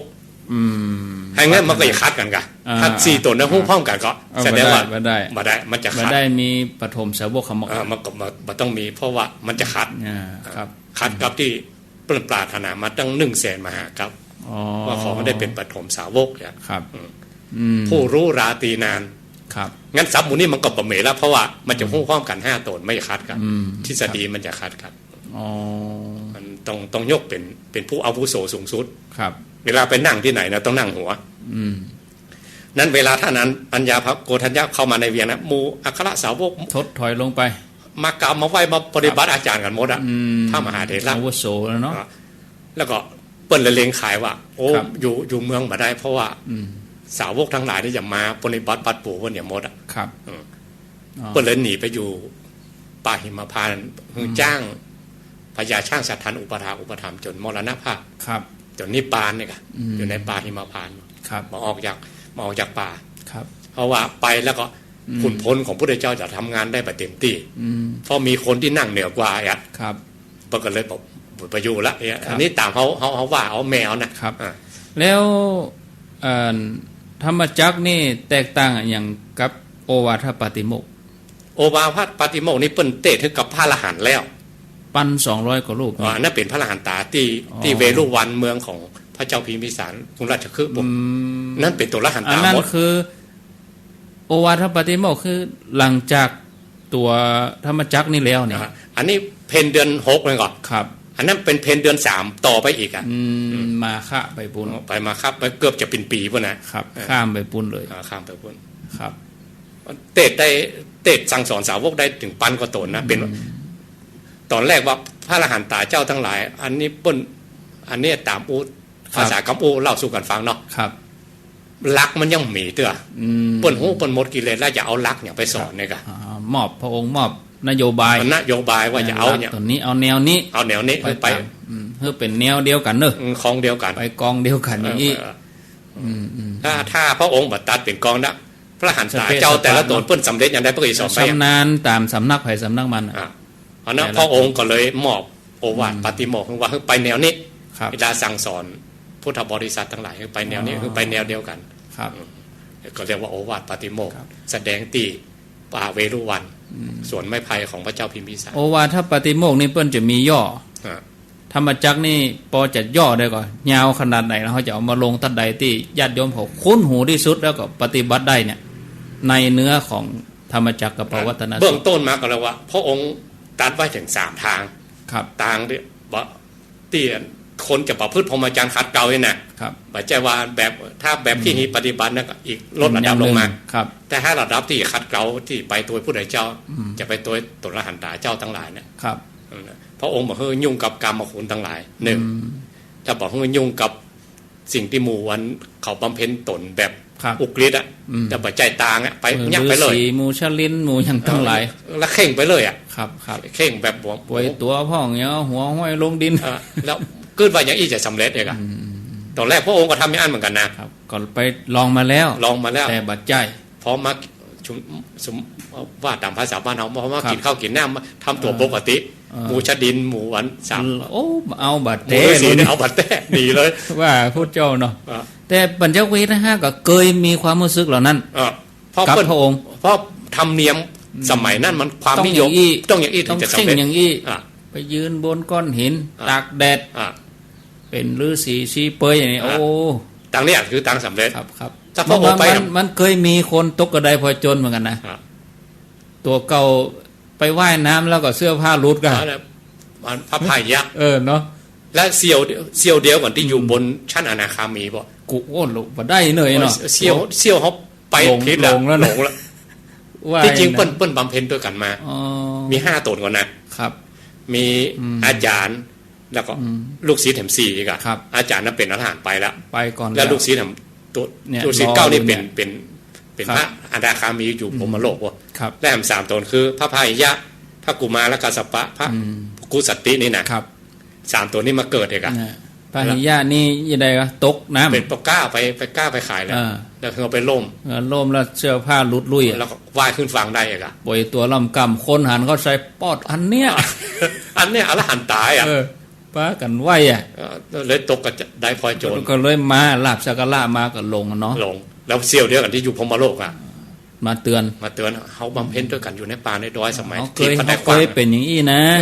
อันนี้บัดใจแนวเขาไหนเนาะเดี๋ยวพระพุทธเจ้าบังเกิดขึ้นแล้วในโลก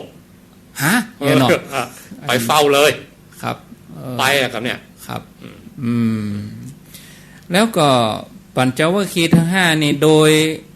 ยบุญเก่าโดยอุปนิสัยพระองค์ถึงเล็งมาแล้วก็อุปถากพระองค์ตัวพระองค์ระลึกถึงคุณที่อุปถากตอนที่พระองค์บำเพ็ญทุกขละกิริยาตอนใหม่ที่เปิ้นเคยดูแลกันนี้เปิ้นก็ศรัทธาเมื่อพระองค์ละการปฏิบัติก็หนีไปที่ปาอิสิปัตตนมฤคทายวันคือตัวเนี้ยเป็นจุดเริ่มต้นแม่นกว่าครับแล้วก็จากพุทธกยาไปไกลอะระยะเป็น300กิโลประมาณโดยยานเนาะแต่พระองค์ก็เตียวไปนะครับเตียวไป2 เดือนก่อนถ้าพระองค์ไปไหนปุ๊บเดี๋ยวก็ถึงครับแต่ว่าก็โปรดสัตว์ไปไล่ทางไปใส่บาตรทำบุญแต่บัดได้ทำเพราะว่ามีตัวอธิษฐานของปฐมสาวกอยู่ปุ้นเองอะครับไปถึงปุ๊บ ไปสถานที่ป่าอิสิปตะมฤคทายวันปุ๊บไปถึงที่ไหนผมจำชื่อไม่ได้จำคันทีอย่างนี้ครับจำชื่อไม่ได้เดี๋ยวนี้เปิ้นสร้างเจดีย์ไว้นะครับไปปักก่อนแล้วหมู่ฤาษีหมู่อันเนี้ยกับหมู่ปัญจวัคคีย์นั่นแปลว่าแต่เนาะเอาบ่ต้องอันอุปถากเพิ่นเพิ่นเอามาแต่ครับบ่ต้องไปหับบาตรครับอย่างบ่ต้องล้างเท้าอย่างแล้วไปแต่รัศมีพระองค์มีเรียกว่าฉับพลันนรังสีม้วนลืมหมดแล้วก็ลืมที่ตกลงกันไว้ไปอุปถากอุปถัมภ์อย่างเก่าครับแล้วก็ย้ายมาตีครับทำไม่กะทำไม่กะสถูปเนี่ยเนาะครับที่พระองค์เตดกันแรกนะครับครับ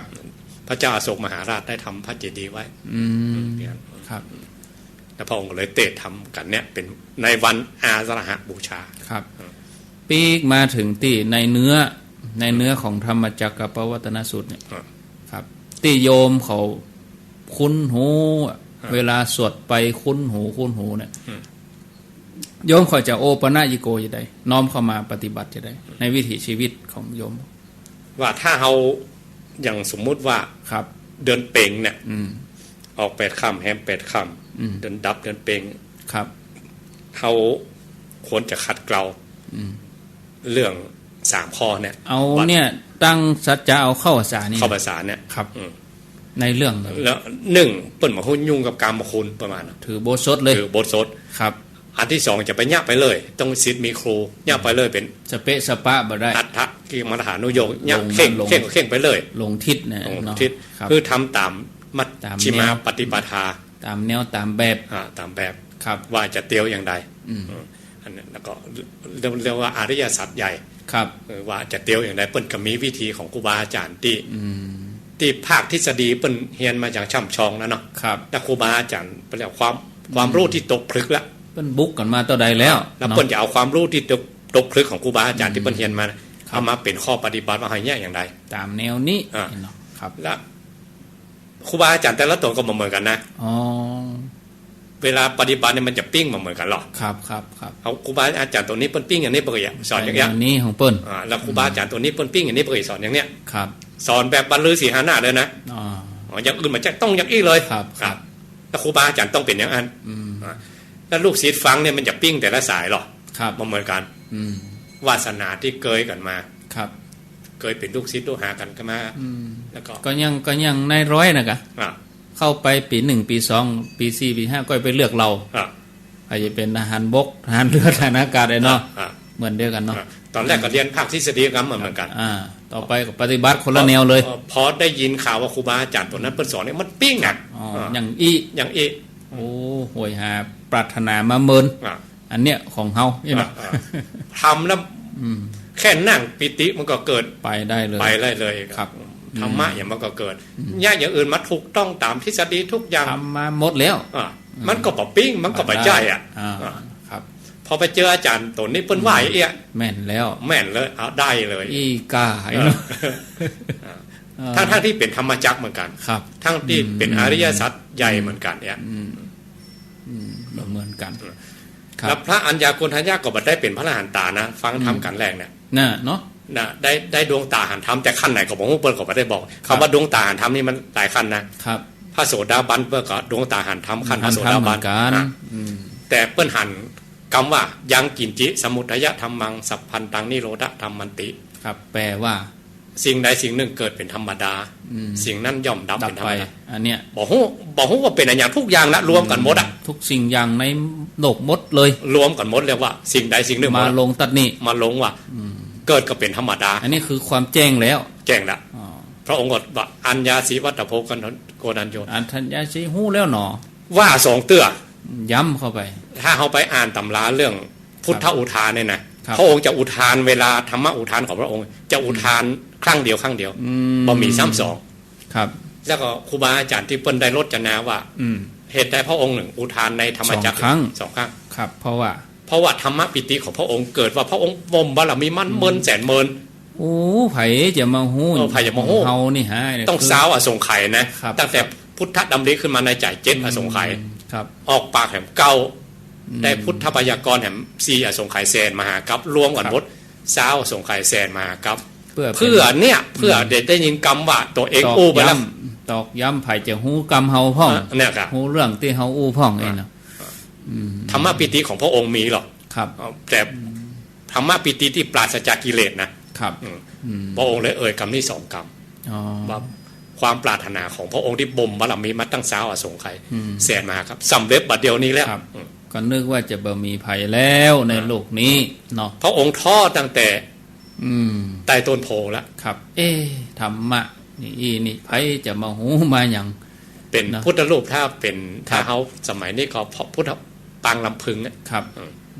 ลำพึงเอามือที่อุ้มอกกันนะครับวันอย่างปางวันจันทร์กะวันศุกร์เนาะปางลำพึงวันศุกร์ถ้าวันจันทร์นี่ห้ามญาติสัปดาห์ที่1พระองค์เสวยวิมุตติสุข7 วันนะที่ใต้ต้นโพครับ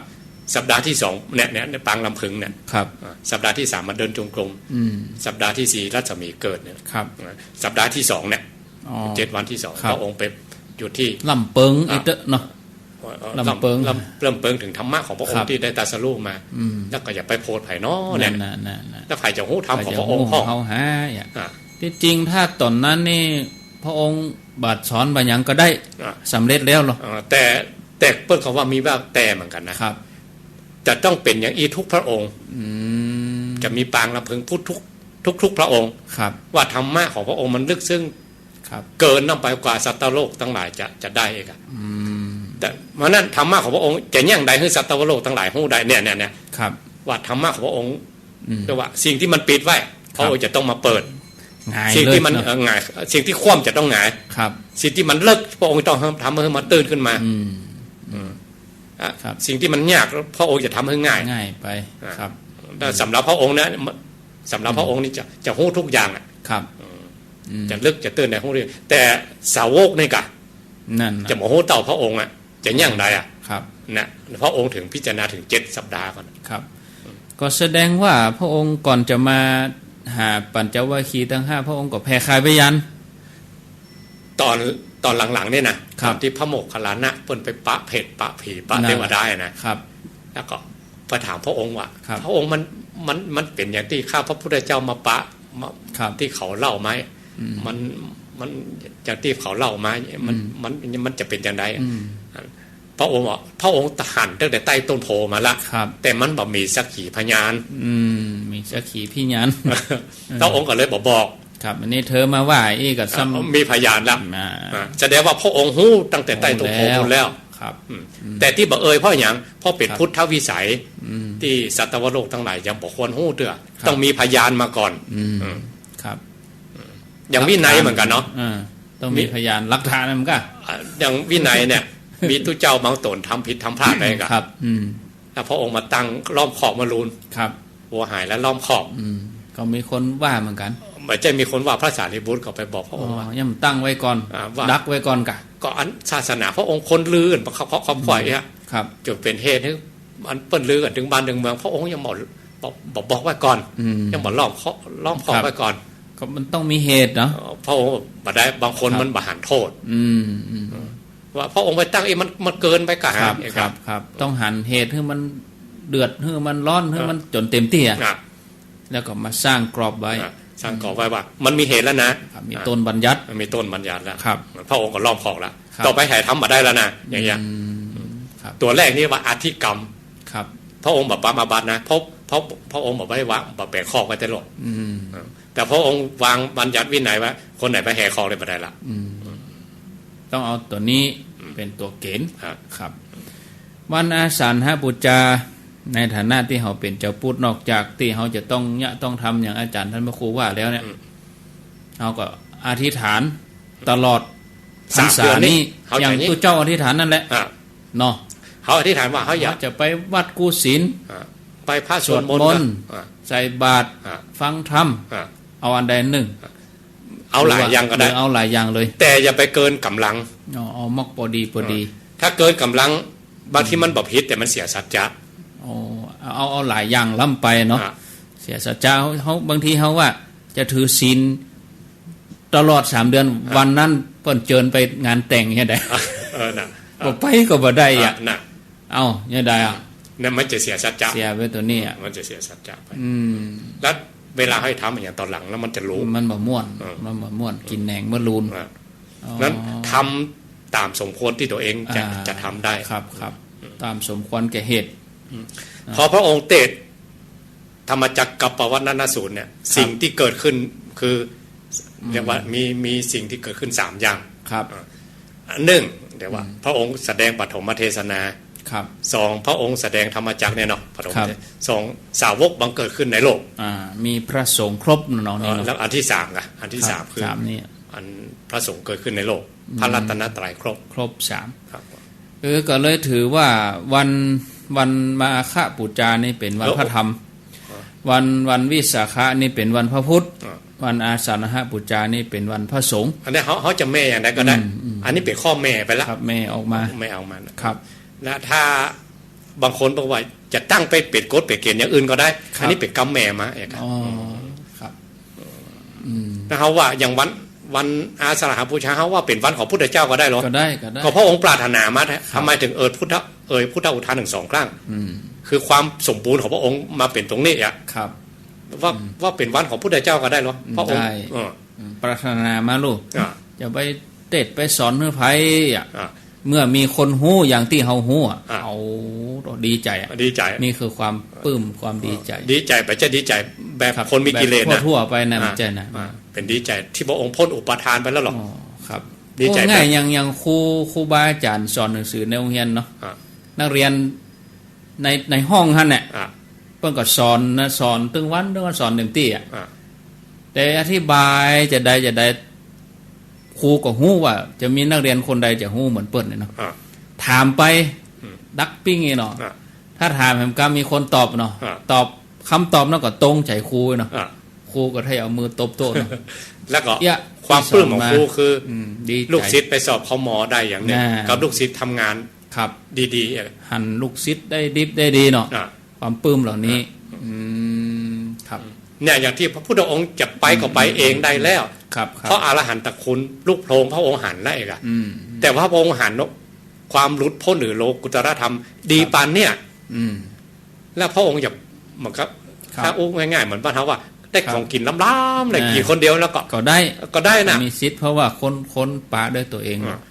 ครับแล้วก็คนอื่นก็ให้ห้องเต็มโลกอ่ะเสียง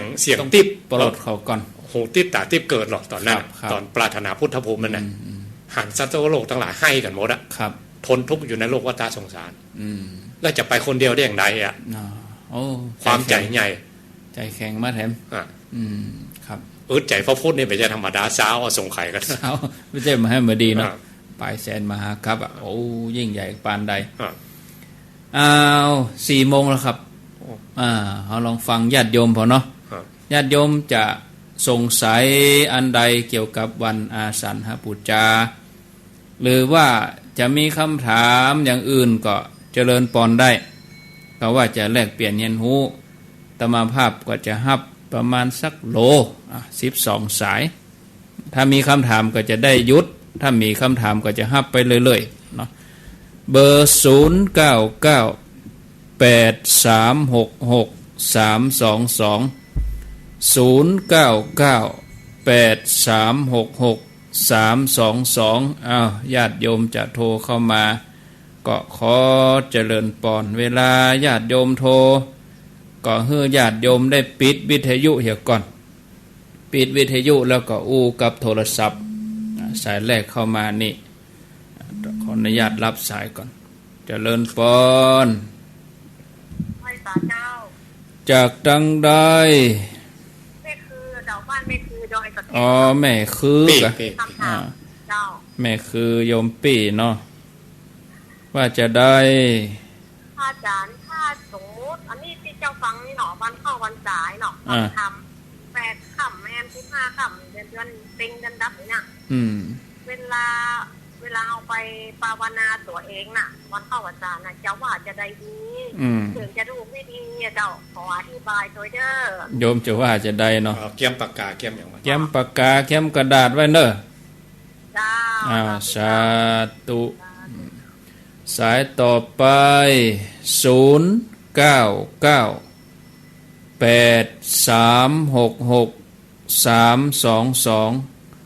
0998366322รับสายเจริญปอนได้ละไปพักสายใส่กันสายใหม่มาเจริญปอนจากตังใดอุบาสกน้ำบ่อหลวงว่าจะได้ข้าพเจ้าเนี่ยที่ยังที่ท่านหลวงปู่ว่าครับก็คือชาวบ้านก็สวดได้แต่ที่นี่มันมีเอาอู้ดังแถมหน่อยป่อเอาโทรศัพท์ใกล้ปากอู้ดังแถมหน่อยครับคือว่าคำว่าอายะเมวะอาริโยเนี่ยมันนี่อย่างต้องมีสองคำบทก็คืออย่างที่ท่านพระครูอู้ตะกี้นะครับก็เข้าใจนะครับเข้าใจในที่นี้ครับว่าตอนนี้หมายถึงว่ามันมีใครหูรายละเอียดว่านี่ต้องมี2เดือนบทว่าจะได้ก็อายะเมวะอาริโยอันทังคิโกมังอิทังอายะเมวะเดี๋ยวรอฟังในวิทยุเนอร์ครับแล้วทีนี้มีแหมอย่างนึงก็คือยอดพระกันไตรปิฎกเนี่ยชาวบ้านก็สวดได้เหมือนกันครับได้นะกะครับโอเคครับสาธุเจริญปอนสายต่อไปติดแล้วจากแม่น้อยกะว่าจะได้คือวันเขาไหว้จ้านี่เนาะแต่ละวัดแต่ละว่าของคุณสุธรรมจักรนะจ๊ะเนาะที่วัดยายไปนอนเขาวันเขาไหว้จ้าก่อนธรรมจักรเจกันนะจ๊ะวันธรรมดานี่ครับก็ได้วันนั้นนะคนจะมีอย่างอ่านเนาะก็ดีอันนี้ก็แล้วแต่ตู้หลวงแห่งกรรมถ้าทานอนวัดก็นำกันสวดเนาะก็น่าจะแต่ละวัดแต่ละว่าก็ทำกันว่าก็โดนกันเนาะเจ้าเนาะดีโมทนาเนอร์อันนี้เป็นข้อแนะนำเนาะเจริญปอนสายที่40998366322จากที่ไหนจากที่ไหนจากกันปะอันสันกำแพงเจ้าสันกำแพงว่ามาเลยอยากจะถามอาจารย์ว่าเวลาเปิ้น8 ค่ำ15 ค่ำนี่จะรับเปิ้นนั้นสวดเรียบร้อยแล้วเปิ้นก็เอาขันเข้าไปทำติดเสือนไปถวายพระคุณเจ้าเตียหน้าธรรมะนะเจ้าแล้วก็มีไม่ยิงอุบาสกอุบาสิกาช่วยกันทำยกเนี่ยยกขันเข้ายกบาตรนะเจ้าแล้วก็ตอนนี้ขันเข้าวันมดแล้วแล้วก็อันไม่ยิงเนี่ยคนไม่ยิงมันยกบาตรอันไปได้กับเจ้าโอ้ตึงวันกับไม่ยิงนะนึ่งเข้านะโยมเนาะมีคนบอกว่าได้เจ้าก็ว่ามันได้ก็ไปได้กินเดี๋ยวรอฟังในวิทยุเนอะเจ้ายกบาตรแล้วก็คนที่หัวใจมันก็มีแต่เพื่อก็ยกอย่างอื่นไปแล้วเอาเดี๋ยวมันช่วยกันเนี่ยเจ้ายกบาตรเข้าไปเนี่ยเจ้ารอฟังในวิทยุเนาะเจ้านวัตกรรมสาธุเจริญปอนเจริญปอนจากที่ไหนจากหัวมุงครับหัวมุงห่างดงสารปีสารปีขออภัยว่ามาเลยผมถามว่าท่านพระวินัยกับศีลเนี่ยอันไหนมันเกิดก่อนฮะวินัยกับอย่างก็กับศีลครับวินัยกับศีลอย่างเกิดก่อนศีล5ครับเดี๋ยวรอฟังในวิทยุเนอะสาธุเจริญปอนสายที่6อู้ดีโยมมีคำถามมีม่วนดีได้สาเจ้าจับปักตังก็เขียนเจริญปอนเลยเขาเจ้าให้ถามนะเจ้าคือระหว่างการนั่งสมาธิกับการนั่งกรรมฐานนะเจ้าสมาธินี่ต้องใจครูหรือไม่นะเจ้าแล้วก็ความแตกต่างในการเริ่มต้นเนี่ยมันต่างกันยังไงแล้วเพราะว่าสมาธิก็คือต้องการเข้าถึงสงบอย่างหนึ่งเนาะแล้วก็กรรมฐานก็ต้องเข้าถึงความสงบก่อนอย่างเป็นขั้นเป็นตอนสูงขึ้นไปนะเจ้าเดี๋ยวเจ้าจะฟังทางวิทยุเจ้ารอฟังในวิทยุเนอะ สาธุต่อไปสายที่7เจริญปอนใบตาเจ้าจากตังใดหันแก้วหังดงเจ้าหันแก้วมีหยังหันแก้วหังดงเขาถามว่าวันพระเขาจะใส่ข้าวเจ้าหรือวันพระหรือใส่ทุกวันเจ้าข้าวพระเจ้าเจ้าหรือว่าใส่ทุกวันแล้วตึงวันนี่แม่ใส่วันไหนถ้าตึงเขามีเวลาก็ใส่ทุกวันเขามีเวลาเขาใส่เราไปหาหมออย่าไปได้ใส่แล้วปิ๊กมาก็ใส่แหมแก่ใส่วันใหม่เนาะอย่าใส่มาข้าวแม่บางที5 โมงเราไม่ได้ใส่สักกอบรอฟังหานแก้วรอฟังในวิทยุเนอะเจ้าตูเจริญปอนติดแล้ว0998366322สายใหม่เข้ามาเจริญปอนติดแล้วเนอะยมมีทั้งฝั่งทั้งแม่อายเข้ามาก็ได้เนอะสายที่8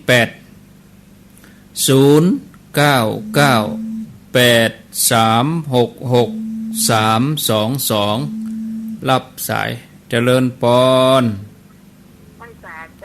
จากที่ไหนจากปัจจุบันแม่ริมมาเจ้าแม่ริมเนาะว่าจะได้ผู้ว่าแต่สวดพระธรรมจักรเนาะช่วงก่อนมีเจ้าจะสวดกับวัดเวรุวันกันชนะบุรีนะเป็นต้นผู้ว่านะเจ้าประมาณช่วงนี้เจ้าก็ได้สวดเปิ้ลเจ้ามาไปดูไปฟังเพิ่งสวดพระอภิธรรมของวัดสังฆทานที่ไหนต่อจำที่ว่าเปิ้ลจำที่ย่อนะเจ้าฟังจำที่ของวัดเวรุวันเปิ้ลจะสวดจบเลยเนาะที่เจ้าสวดกระป๋องที่กรุงเทพเพิ่นจะสวดถึงพระเจ้าอยู่หัวนะเจ้าเพิ่นจะสวดถึงอย่างก็สวรรค์ชั้นพรหมเพิ่นจะยกยอดไปถึงที่ยอดสรุปสุดท้ายเนี่ยจากที่ว่าเอเซนาขนาดเจ้าแม่สวดกำปากได้ก็ว่าเปิดหนังสือที่วัดเวรุวันนี่ตัวแม่กะตัวโยมกะตัวโยมบ่ใช่ที่วัดเปิ้นเจ้านี่สวดจะเปิดหนังสือสวดไปตัวเปิ้นเนาะเจ้าแต่บ่เปิดหนังสือเจ้าจะดูตัวหนังสือที่บนแน่นยอที่ดีเจ้าดีละไปดูหนังสือวิ่งคือเนาะเอาไปดูตัวหนังสือสวดตัวหนังสือวิ่งไปเปิ้นนะเจ้าโมทนาสาธุเจริญปอนสายที่9เจริญปอนน้ำกับนมัสการพระอาจารย์ทั้งสองเจ้าค่ะเจริญปอนโยมมันเปียกกะโยมเปียกกะเจ้าค่ะว่าจะได้พระอาจารย์โยมขอแสดงความคิดเห็นนิดนึงเชิญเลยเมื่อกี้ได้ยินพระอาจารย์กล่าวว่าเป็นคารวะเนี่ยจะนำหลักของพระธรรมจักรกับปวัตตนสูตรเนี่ยมาปฏิบัติในเชิงปฏิบัติได้อย่างไรก็คือโยมฟังแล้วโยมก็มันเกิดสภาวะกับโยมนะโยมก็เลยอยากจะแสดงความคิดเห็นเผื่อมีประโยชน์ก็คือว่าพระธรรมจักรนี่คือหลักแสดงปฐมเทศนาก็คืออริยสัจสี่รวมอยู่ในนั้นนะเจ้าค่ะทีนี้ถ้าเราอาศัยว่าเราเอานำมาคิดเอาเดาเอาเนี่ยมันจะไม่เกิดปัญญาจริงๆมันต้องเกิดจากภายในเราจะนำมาปฏิบัติได้อย่างไรก็คือการเอามาสวดท่องค่ะสวดท่องก็คือการทำสมาธิอย่างหนึ่งก็เป็นการภาวนานะเจ้าค่ะทีนี้เนี่ยโยมปฏิบัติไปเนี่ยจากสิ่งที่เราไม่เข้าใจเนี่ยนะเจ้าค่ะพอเราภาวนาบ่อยๆจนเราเกิดสมาธินะคะมันก็จะมีปัญญาเหมือนกับพระพุทธเจ้าท่านจะมอบของขวัญให้เราคือจะเกิดปัญญาปิ้งขึ้นมาในสมาธิเองว่าความหมายของพระธรรมจักรเป็นอย่างนี้นะนะคะจากตั้งแต่เริ่มต้นก็จากอริยสัจสี่ก็คือทุกข์สมุทัยนิโรธมรรคมันจะขึ้นมาเป็นลำดับเราเข้าใจในสภาวะตั้งแต่เริ่มสวดเลยเนาะเจ้าค่ะก็คือให้เราที่เอามาทำให้เป็นรูปธรรมได้ก็คือการสวดนะคะสวดท่องเป็นการภาวนาไปในตัวอย่างเงี้ยเจ้าค่ะค่ะแล้วก็เนี่ยก็ธรรมะพระพุทธเจ้าเนี่ยท่านจะมอบของขวัญให้เราเองขอให้เราให้ตั้งใจทำเจ้าค่ะนั่นแหละคือการหลักปฏิบัติที่เราจะนำเอามาปฏิบัติได้เห็นผลจริงกับ คารวะนะเจ้าค่ะโยมก็ปฏิบัติแล้วก็ฟังแล้วก็ปิ้งขึ้นมาครูบาอาจารย์ฟังแล้วก็ปลื้มเจ้าค่ะดีแล้วดีแล้วก็ทำให้เกิดความนี่เจ้าค่ะความเข้าใจขึ้นมาจากคำถามนี้เจ้าค่ะเลยอยากมาแบ่งปันดีอนุโมทนาเจ้าค่ะโยมอนุโมทนาสาธุโยมเปียกอยู่กรุงเทพสายต่อไปเจริญปอน592จากที่ไหนสายที่10จากดังใดสันกำแพงฟังชัดดีก่อใครรู้ว่ายังว่าเวลาไปหาไปที่เปิดติ๊กไปแบบผู้หญิงห้ามขึ้นเนี่ยมันเป็นอย่างไรจ้ะผู้หญิงห้ามขึ้นก็ไม่ต้องขึ้นมันขึ้นอย่างไรมันขึ้นจะได้ก็เดี๋ยวลองฟังในวิทยุเนาะนั่นแม่เวลาเปิ้นเขียนป้ายติดอย่างอันนี้มีความรู้สึกจะได้อยากเข้าไปดูหรือว่าเขาเขียนทำไมแล้วเขาเขียนทำไมแล้วมันขึ้นเขาเป็นแม่ยิงเขามีความผิดอย่างปัจจัยเป็นอย่างไรเจ้าปัจจัยอันปรารถนาอย่างเนอแม่เนอแม่อธิษฐานเกิดจัดหน้าขอเป็นปัจจัยจะได้ขึ้นไปพออย่าไปจะบวชก็ไม่เนาะมีอย่างท่านในโบสถ์เขาจะบวชชกรรมโมทนาเนอรอฟังอินดูเหมือนกันนะเนาะอินดูเหมือนกันนะแล้วคุณก็ซ้ำมีน้อยเนาะแต่คุณแม่มี12อีกวะคุณพ่อมี21อินดูเหมือนกันนะเนาะรอฟังเนอะไว้รอฟังในวิทยุเด้อโมทนาเจริญปอนสายที่11ราชการเจ้าท่านแม่ขอถามหน่อยเจริญปอนเลยมีคนบอกแม่ว่าลูกแม่เนี่ยตายโหงแต่เวลาเวลาทำบุญน่ะก็ให้ทำนอกวัดเขาบอกว่าทำในวัดแล้วลูกจะไม่ได้จริงเหรอแต่แม่เป็นคนภาคกลางอ่ะแม่จะขอทำที่ในวัดได้ไหมแล้วตั้งแต่ลูกถึงแก่กรรมไปนะแม่ตามที่ไหนลูกสะพ้ายเขาก็ไปทำในวัดหมดตามในวัดแล้วมีคนมาตักแล้วมีคนมาตักเลยบอกใครม่วนเนาะเดี๋ยวจะได้ม่วนละเดี๋ยวฟังเด้อให้สบายใจมาตรการธนา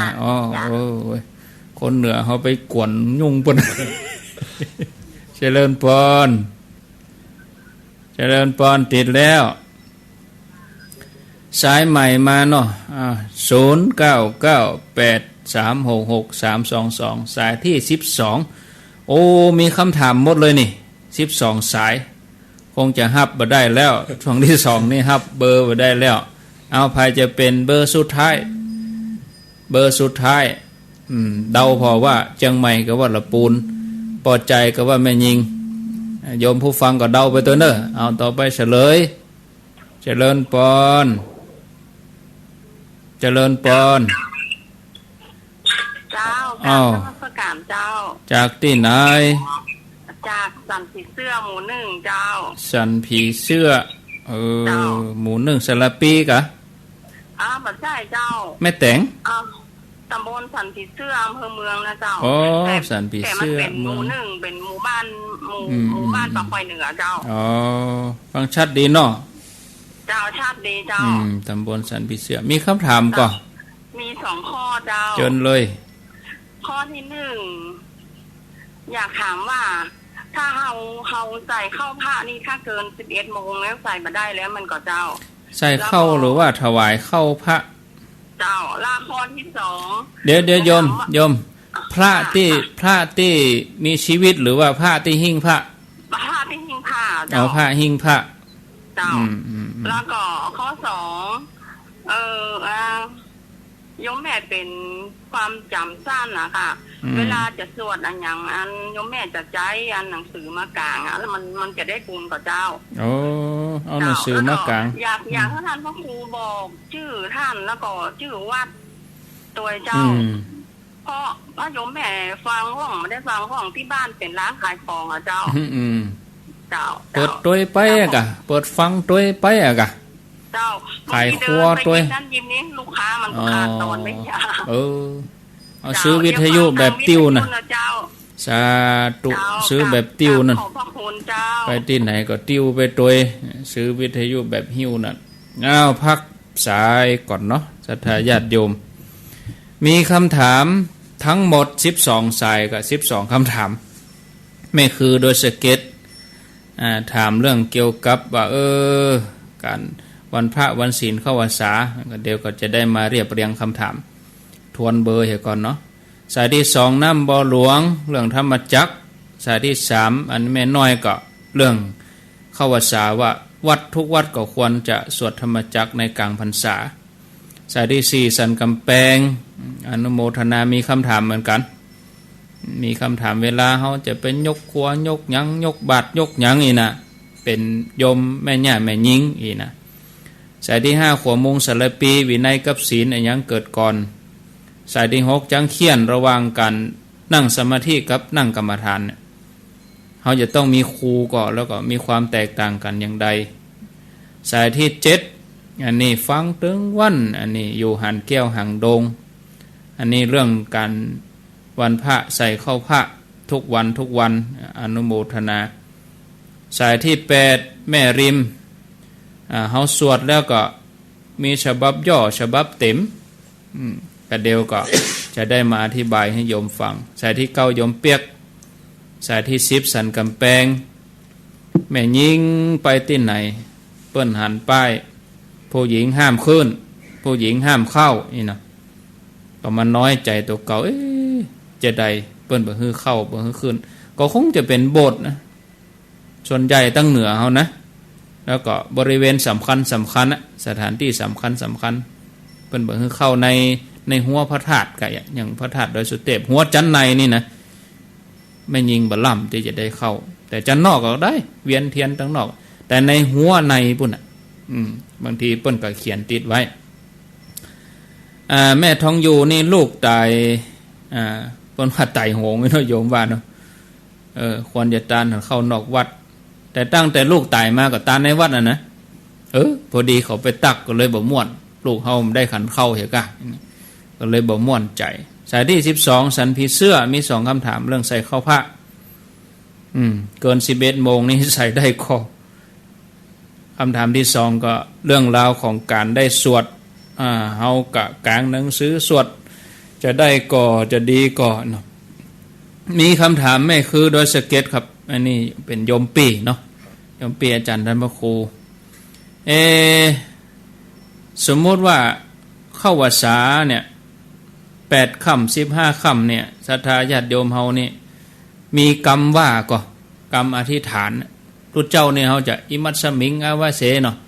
อิมังเตมะสังวัดสังอุเปมิอธิษฐานนี่เนาะแต่เฮาเป็นโยมนี่เฮาจะว่าจะได้เนาะ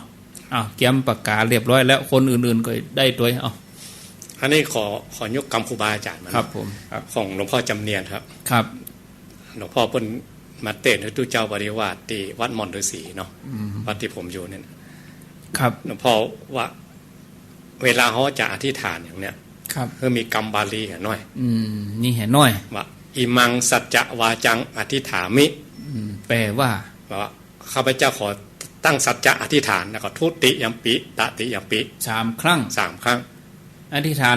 ยังก็ห้ำไปกันแล้วกันนี่ก็โวหารไปเมื่อรู้ไม่แฮ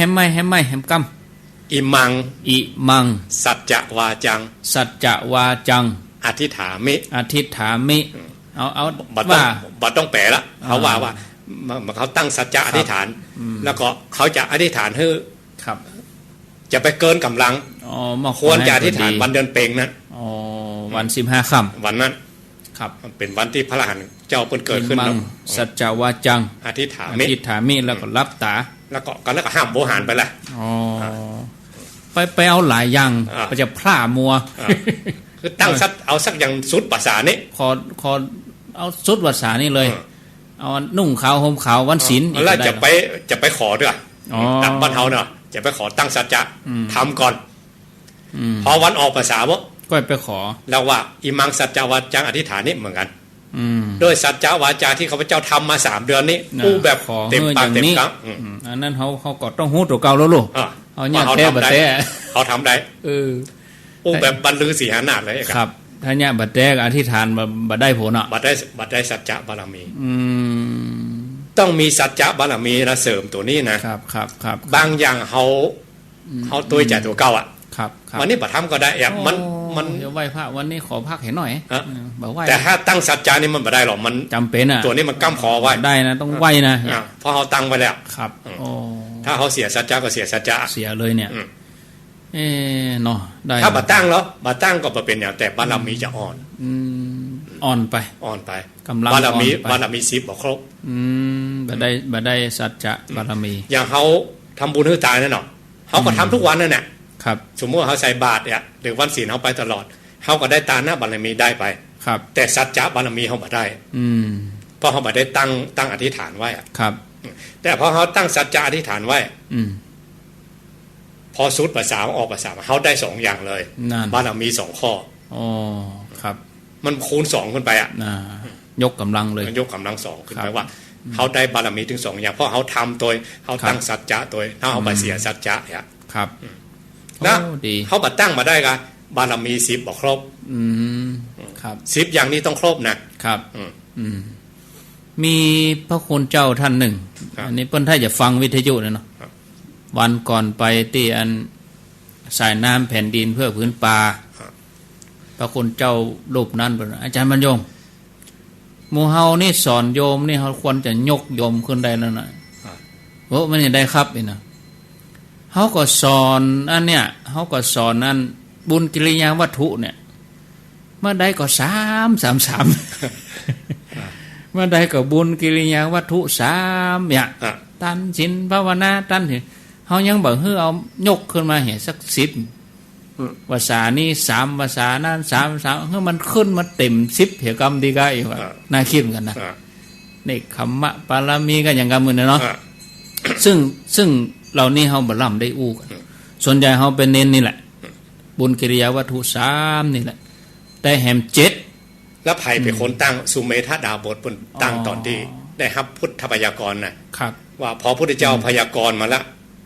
ว่าได้จะเป็นพระพุทธเจ้าแล้วเพิ่นคิดขึ้นมาเองนะ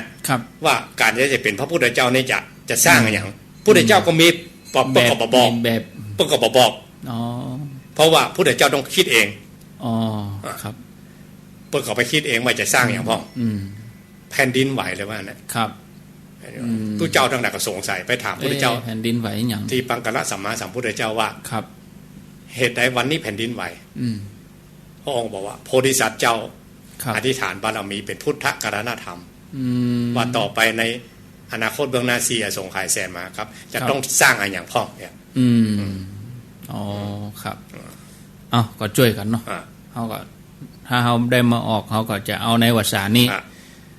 บุญกิริยาวัตถุ10อันนี้เป็นบารมีถ้าคนธรรมดาเรียกว่าบารมีครับถ้าโพธิสัตว์เจ้าเป็นเรียกพุทธกรณธรรมครับก็ในวาสาก็จะมีเหตุสักกี่ติดเนี่ยเดือนหนึ่งก็มีอยู่4เนาะมี4ติดถ้าบัดตรงวันศีล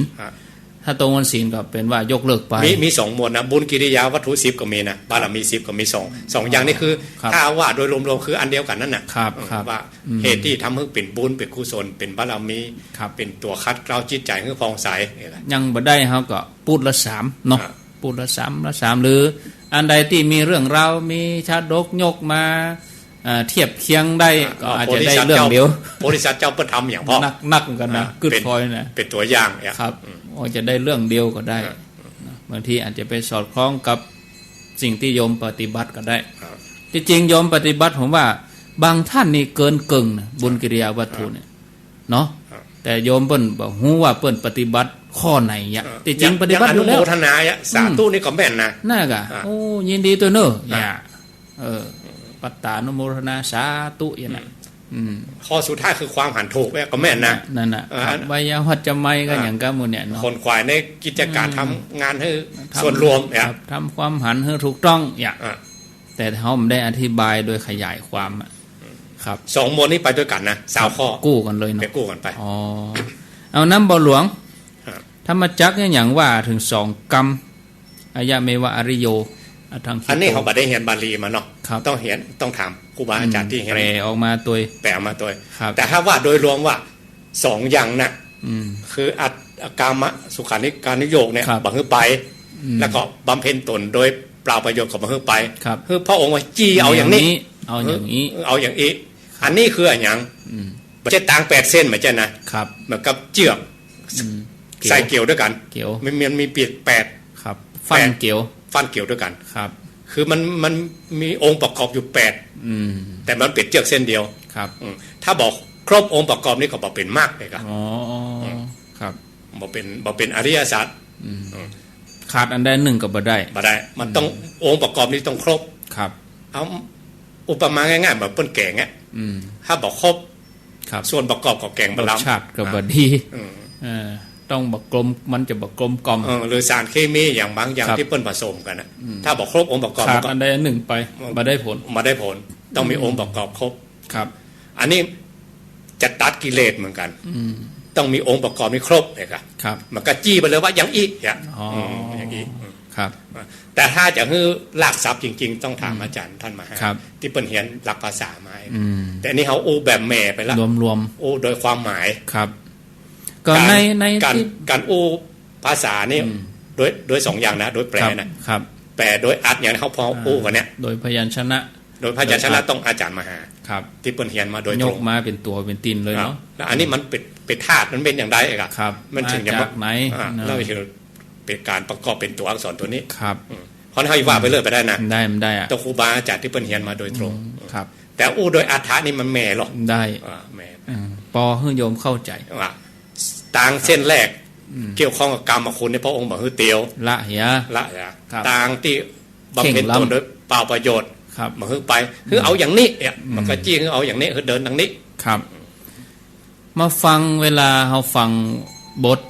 ธรรมจักรนี่ก็พวกก็ซ้ำอยู่ฮะเหรอซ้ำไปซ้ำมาอยู่นั่นแหละหมุนวนอยู่นั่นแหละตั้งโค้นี่มีฮู้กี่วักวะต้องท่องได้ก่อนท่องได้ตัวนะถึงจะซึ้งใจว่าเรียงตามลำดับหัวข้ออย่างไรครับอ้าว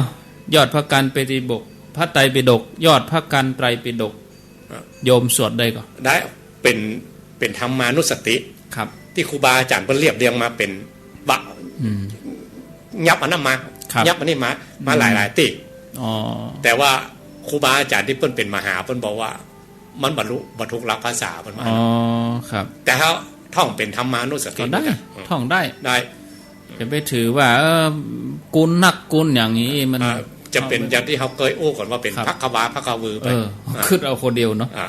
ครับแม่น้อยแนะนำว่าทุกวัดควรจะสวดธรรมจักรอันนี้ก็ขึ้นอยู่กับผู้นำบางทีอย่าง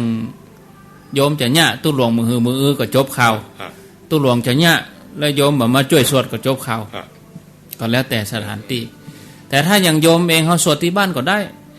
ถ้าสมมติว่าไปวัดองค์ประกอบเอื้อเนาะเอาก็สวดที่บ้านเขาถ้าไปวัดถ้าเขาบอกเอาตัวนะถ้าเขาเอาตัวกันก็ดีกะบางทีมันเวลาทุกอย่างมันต้องพอบริบทเนาะอันนั้นเป็นข้อที่2ไหมครับ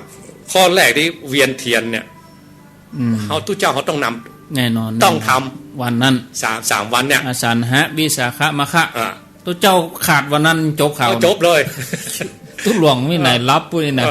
อิดเนี่ยเนาะ3วันนี้ต้องทำเลยนะคิดเลยกะแต่หลวงปู่ได้เพิ่นทำทุกวันศีลเหรอแน่นอนแบบว่า8 ค่ำ 15 ค่ำผมหันแบบมาตั้งแต่ลำเปิงมาแล้วก็ลำเปิงเพื่อกันตามแนวนี้เลยเดี๋ยวนี้ลำเปิงเพื่อก็ทำหลวงปู่เพิ่นทำต้นแบบไว้ครับแล้วก็วันก่อนวันพระวันโกนนี่ต้องเตดวันพระก็มีธรรมกถามีกล่าวธรรมกถาและขอสมมาโดยเอายกหลวงปู่เปิ้นเคยอู้กันเอาแบบมาจากไหนเอามาก็บอกว่าบนสวรรค์เดินดับเดินเป่งออกไปค่ำแห่งไปเทวดามาฟังธรรมกันหมดแล้วก็ตัวเจ้าที่มีอภิญญาในโลกเนี่ยเปิ้นจะไปเตะอย่างที่1ละอย่างที่2เทวดาจันดุสิตที่เปิ้นเป็นโพธิสัตว์เจ้าเป็นครูบาอาจารย์ที่มรณภาพไปแล้วครับเปิ้นก็ลงมาบางทีพระอินทร์ก็ไปเจิญปราชญ์บัณฑิตที่เปิ้นเป็นพระอริยเจ้าที่เคยได้ฟังธรรมของพระพุทธเจ้าโดยตรงมาท่านเหล่านี้พระพุทธเจ้าเพิ่นอย่างนี้ปานไปวัน2วันนี่บ่ได้ไม่ใช่เมินเดี๋ยวก็ได้เทศเดี๋ยวก็ได้ฟังถ้าเป็นคฤหัสถ์เคยเป็นคฤหัสถ์มาเนาะประกอบเจิญมาเป็นปราชญ์เป็นบัณฑิตหรอกเพิ่นยังมานิพพานได้ครับเจิญมาเทศทุกวันท่านดับท่านเพียงแล้วก็เวียนเตียนรอบพระเกศแก้วจุฬามณีครับ ในสวรรค์จันดาวดึงครับจะเตดอยู่ที่เพราะอินยกที่หนังเลยนะวันหน้าก็น้ำเดินดับเดินเปงนะวันหนังนี่เต็ดบรรทุกกำพลศิลาอาจครับบรรทุกกำพลศิลาอาจนี่เป็นที่นั่งพญาอินทร์พญาอินทร์เป็นตำแหน่งนะเพราะนั้นเวลาเกิดเหตุเรื่องอย่างโพธิสัตว์เจ้าอย่างเวลาบำเพ็ญอยู่ในเมืองมนุษย์เนี่ยนะแต่นนั่นก็สั่นไหวเนาะสั่นไหวเลยห้อนกระด้างขึ้นมาผิดปกติเดือดร้อนพระอินทร์เฮาบัลลังก์จะได้ย้ายตำแหน่งไผ่พาธนาพระอินทร์เนี่ยเนาะปกติเล็งยานของเทวานุภาพมาเทวดาอันโพธิสัตว์เดือดร้อนจะช่วยโดยตรงก็ไม่ได้นะตอนแรกนะต้องจ้องก่อนจนสะบักสะบอมถึงมาจนได้หู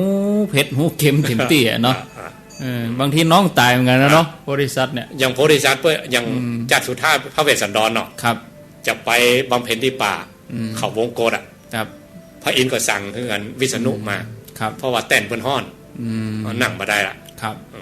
เนี่ยเวลาวันเดือนดับเดือนเปงเนี่ยครูบาอาจารย์ในเมืองมนุษย์จุดสำคัญที่เพิ่นได้ฌานอภิญญาประกอบไปเตะถึงพระอินทร์เจิญมานั่งแต่เขาก็เอาโอกาสเนี่ยกะแต่นี่เพิ่นย้ายไปย้ายมาได้หรอไปไว้ต้นปริชาติก็มีนะครับต้นไม้ตามที่ต่างๆแล้วก็ไปที่ศาลาสุธรรมไม้ก็มีครับโอ้โยมก็เอาโอกาสเนี้ยเข้าวสาเนี่ยเนาะเฮาเกิดว่าวาสาผ่านไปกับเฮากี่วาสาแล้วเฮาลองตรวจอายุเฮาอายุตัวใดแล้วผ่านมากี่วาสาเฮาลองเต็งเอาวาสานี่แล้วเฮายังใหญ่ทำตัวอย่างอี้อยู่ก็นั่นน่ะเต็งเอาพอวาสานี่ขอยกกรรมแต่ว่าบัดได้เต็มเนาะพระองค์ว่าวันคืนล่วงไปเฮายังอย่างอยู่ครับมันล่วงไปถึงวันนะครับมันบ่อยู่ขี้เก่านะใจแห้งเหี้ยเนาะเฮามาเกิดถึงไงอาจารย์ไม่ได้นี่เดือนที่7แล้วเนี่ยเกิงปีแล้วเนี่ยเฮาเกิดกับว่าเฮาสวดอิติปิโสกันนั่นผ่านส่งท้ายปีเก่าต้อนรับปีใหม่เดี๋ยวอวสาก็ดีเข้าปริวัติให้มาเดี๋ยวก็ดีตานพระป่ากฐินเดี๋ยวก็ดีตานสลักมาอย่างเดียวก็ส่งท้ายปีเก่าต้อนรับปีใหม่แล้วแต่เฮาอยู่อย่างเก่าบ่ได้แล้วนะได้ละต้องเฮงละต้องเฮาบ่เพิ่มเนี่ยเสื้ออย่างนี้นะเพื่อวันพุธเฮามีโอกาสได้ทำเนาะเราต้องทำอย่างผมว่าสมมติเดี๋ยวไปจะมาดูถูกครูบาอาจารย์เนาะครับครูบาอาจารย์โบราณเปิ้นเหมือนกับว่า10 ปีอาบน้ำบ่อหนาวอย่างนั้นครับเปิ้นคล้ายๆเหมือนเครื่องเลี้ยงตามลำดับแต่อันนี้มันผิดพุทธพจน์เหมือนกันนะครับเพราะองค์ว่าอัจเชวะกิตมัตถพังเนี่ยแปลว่าเอาบัดเดียวนี่เลยแต่ปัจจุบันนี้ถ้าเขาบอกว่า10 ปีอาบน้ำบ่อหนาวนะใครจะเลี้ยงเนี่ยได้กี่คนครับจู่ตายมาหนุ่มมาหน่อยเปิ้นบ่เลี้ยงตามลำดับนั่นหรอกพวะเลยเนาะลาดคิวลาดคิวไป30 ป่าย20 ป่ายบัดนั้นได้เนี่ยการฟ้าผ่าชะกรรมอาบน้ำมะนาวก็ตายบอกว่าอย่างอันเลยแค่บางคนยังหมดตันหันโลกเลยอยู่ในต้องแค่มาใจจัดเกิดครับไปแล้วอย่างครับเพราะนั้นอัจเชวะกิจปาตะพังนี่เป็นข้อที่ดีที่สุดแน่นอนครับสันกำแพงนี่เวลาวันศีลวันพระอย่างเนี่ยพระเปิ้นสวดเปิ้นอย่างแล้วเวลาจะยกครัวยกหยังไปกราบไปเกณฑ์เนาะโยมอันเป็นสุภาพสตรีวาสิกานี่กำบัดกำหยังได้ก่อขันตกขันหยังขันศีลขันหยังจะเป็นยังวะอันคนโบราณนี่เปิ้นความละเอียดละออของเรื่องการเคารพขนบธรรมเนียมประเพณีเนาะครับเปิ้นกลัวผิดกลัวพลาดเปิ้นพอใจแล้วก็ต้องปิดป้อน้อยป้อหนาอันตัวครับแม้แต่ใส่ขันแก้วทั้ง3เหมือนกันพอใจใส่ก่อนเพื่อเกียรติกันเองครับแม่ยิงเป็นช่างเท่าหลังเนี่ยเพื่อเกียรติกันครับแต่ถ้าบ่มีพอใจเห็นเลยลองเรานึกว่าพุทธประวัติเราอ่านก็ไผ่ไปเกณฑ์ขันเก้าขันเข้าพระพุทธเจ้านางชุชาดาก็ต้นแบบทานกันเข้าแล้วครับสมัยนี้เพิ่นไปแก้บนนั่นแหละแก้บนคือเทวดานางสุชาดาก็เป็นแม่ยิงเป็นแม่ยิงไม่ใช่เป็นแม่ยิงสาวพรหมจรรย์ตัวนะเนาะได้ลูกแล้วแก้บนมีลูกแล้วไปแก้บนครับก็ได้แต่เปิ้นให้เกียรติกันมาได้คนพูดถึงธรรมเนียมปฏิบัติบ้านเฮาเปิ้นจังว่ากันมันจังติกันถ้าเวลาเฮาเป็นแม่ใหญ่แม่ยิงเนี่ยเห็นนี่เฮาก็เลี้ยงเนี้ยถ้าพอใจมีหันนักถ้าบ่มีเสี่ยงอย่างเฮาก็ไปท ที่จริงก็บ่ผิดเนี่ยมันเป็นบาปหยังเนี่ยที่ผมว่าแต่มันเป็นบาปมันคืนกับตอนที่มันว่ากันก็ในมันม่วนที่ใจเนี่ยเปิดมาตักปุ๊บเขาก็บ่ม่วนนี่เนี่ยมันตัดเนี่ยเนาะนะบางทีขนบธรรมเนียมท้องถิ่นเหมือนกันนะครับแล้วเขาไปคัดเปิ้ลน่ะนั่นโตขึ้นเลยมันโตขึ้นบ่ฮู้จักสมมุติบัญญัติเปิ้นเนี่ยกันยังอันแล้วเขาว่าบ่ฮื้อเนี่ยบ่ฮื้อทำอาจารย์ว่าปิ่นโตกับมันกระโถนนี่วัสดุอย่างเดียวกันป่ะอย่างเดียวกันอย่างเดียวกันแต่รูปร่างมันเหมือนกันเพราะว่ามันถ้ารูปร่างอย่างอีเรียกว่ากระโถนรูปร่างอย่างอีเรียกว่าปิ่นโตโบราณนะวัสดุอย่างเดียวกันสีเคลือบอย่างเดียวกันแต่รูปร่างมันเหมือนกันถ้าสมมุติบัญญัติว่ากระโถนต้องใส่ของเสียปิ่นโตต้องใส่อาหารใส่น้ำมูกน้ำลายปิ่นโตใส่ของกินเราเอาสมมติเราปีนกันออกจากโรงงานมาใหม่ๆเอากระโถนไปใส่ล่างอย่างดีใส่ก๋วยเตี๋ยวจบข่าวเต็มเดียวเอามาพอทีวีนะเอาส้วมไปใส่ก๋วยเตี๋ยวผมว่ามันไปกึดอันนี้มันโมจากสมมุติมันนะโมจากสมมุติเอาส้วมไปใส่ก๋วยเตี๋ยวแล้วไปนั่งแวดอันนี้มีสโลกของจีนนะสโลกของจีนเปิ้นถือว่าเป็นสุดยอดของสโลกเองนะอันนี้เป็นกรรมของครูบาอาจารย์ที่เปิ้นได้บรรลุธรรมนั่นเนาะเพราะว่าเมื่อข้าพเจ้าบัดได้ศึกษาบัดได้ปฏิบัติธรรมเนี่ยข้าพเจ้าหันต้นไม้เป็นต้นไม้ภูเขาเป็นภูเขาป่าไม้เป็นป่าไม้นะครับก่อนนั้นนะครับเมื่อเฮียนฮู้ข้าพเจ้าหันต้นไม้ไปใช่ต้นไม้ภูเขาก็ไปใช่ภูเขาป่าไม้ก็ไปใช่ป่าไม้แต่เมื่อข้าพเจ้าได้ปฏิบัติรู้แจ้งเห็นจริงแล้วนะอันนี้กรรมฉลกมันว่านะครับข้าพเจ้ากลับหันต้นไม้เป็นต้นไม้ภูเขาเป็นภูเขาป่าไม้เป็นป่าไม้แม่น้ำเป็นแม่น้ำครับเพราะอย่างแรกเนี่ยอย่างคนธรรมดาบัดได้ประพฤติปฏิบัติธรรมเนี่ยคนทั่วไปนะหันต้นไม้กับต้นไม้นะกะปุถุชนหันเป็นสมมุติบัญญัติทั้งหมดอ่ะครับมันบ่หันเป็นธรรมะพอเริ่มปฏิบัติธรรมเนี่ยมันจะหันแปลงแล้วหรอกหันเป็นอนิจจังหันเป็นทุกขังเป็นอนัตตาต้นไม้ก็ไม่ใช่ต้นไม้มันไม่ใช่เป็นต้นไม้อย่างมันก็เป็นใบเป็นต้นเป็นกิ่งเป็นก้านเป็นเปลือกเป็นหากอย่างมันประกอบกันเป็นต้นไม้ต้นไม้มันอยู่ที่ไหนอ่ะมหันชอบบปะชอบของปะครับอันนี้อยู่ขั้นที่2อยู่ปฏิเสธละอันนี้ขวางโลกแล้วหรอขวางโลกสู้เขาจะแต่งจะย่องอย่างแต่งไว้อย่างเนี่ยของหลวงโลกเนี่ยมันมดก็ตายอ่ะชุดตรงไว้ให้เหมาะชุดตรงแล้วไม่ใช่ละของเปยของเน่าอ่ะในมดมันก็ย่อยสลายอันนี้แบบอันนี้คือไปอิงโลกทำละแบบต้นแบบเขาโลกหันต้นไม้ไปเจอต้นไม้เพราะว่าขวางโลกแต่ถ้าเข้าใจจริงสมมุติของโลกกับสมมุติปฏิบัติถึงจุดเปิ้นยอมรับสมมุติของโลกมันมีเหมือนกันนะประเภทนี้นะแล้วก็นักนะเนาะกินไปตามมันอย่างมาด้วยเนาะผมสังเกตทุกเจ้าเวลามาเข้าปฏิบัติ 400-500 ตัวเนี่ยเนาะมีหลากหลายกันหลากหลายถ้าตัวใดที่พอละเด่นนี่นะเขาก็ไปอู้ไปจ่ามันก็มองอันอ่ะบ่ใจแต้ตัวใดที่ผ้าลุดลุยบ่ใจอันพอเป็นธรรมดาบัดเด่นกว่าเพิ่นกลมกลืนไปเป็นหลวงตาธรรมดาเขาไปโอ้ทุกเจ้าเดี๋ยวนี้เน็ตเฮ้ยที่เด่นนั่นเท่าไหร่อันนั้นเป็นต้นไม้ยังบ่ใจต้นไม้เลยครับครับแต่ถ้าทุกเจ้าที่เข้าหมู่เข้าพวกเป็นธรรมดาอ่ะศัพท์ภาษาจีนมันก็ว่ากันสูงสุดสู่สามัญครับอันนี้หลวงตาธรรมดาจอมยุทธนี่บังบ่มิดเนาะความอาหารการมันว่าเนาะมันหู้นักหรอกครับว่าเราตัวเก่าปฏิบัตินักปฏิบัติเข่งแล้วความพยองหรือว่าทิฏฐิมันขึ้นมายกดาบมาวางโต๊ะเซียวอย่างลองเล่าหน่อยเล่าได้เนาะ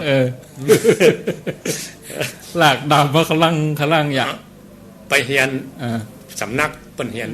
เป็นจ้องงวนกันเนาะเปิ้นสอนเรื่องดาบแกก็ชอบเรื่องดาบเลยค่ะครับขึ้นไปก็เฮียนจนจบวิชาการอาจารย์มอบดาบประจำสำนักเลยนะโอ้อันนี้คือเป็นตัวแทนเลยเนาะยิ่งใหญ่เลยเนาะปื้มกับม่วนเลยครับรังสีอมฤตมันขึ้นมาหรอกอาหารการเกิดแล้วดาบนี่ที่มันหนักแบกสบายมากถึงไหมแล้วก็อันมันเป็นหนังเนาะมันไปมีอันดนตรีจีนหน่อยผิวเฝ้าลงมากันเตียวจากเขาลงมาเข้ามาถึงเปิ้นว่าลงเตี้ยมคือมันจะมีโรงแรมโดยมีร้านอาหารด้วยกันเข้ามาคนหลีกหมดเลยนะกลัว รังสีอำมหิตมันมีหรอครับหลีกหมดขึ้นไปชั้น2ครับแต่ว่าเท่าแก่ธรรมดามันมาต้อนรับไผ่ง่ายๆนะมันสั่งของเซียวเซียวยี่เนี่ยไปต้อนรับนี่มาเองเลยมาพอถึงหนักโต๊ะเท่าแก่มาแล้วโดมาเจ็ดโต๊ะเจ็ดน่ะลิ้นน้ำชาอะไรต้อนรับเลยบุคคลพิเศษแล้วมันก็สงสัยเนาะอันนี้ชั้นพรีเมียมเหล่าเต้งคือชั้น2มันคนบัดลอยจริงบัดขึ้นมาได้นะขึ้นมาได้แหละมันแปลงไงกันครับหมู่กะเล็กกะลาดหมู่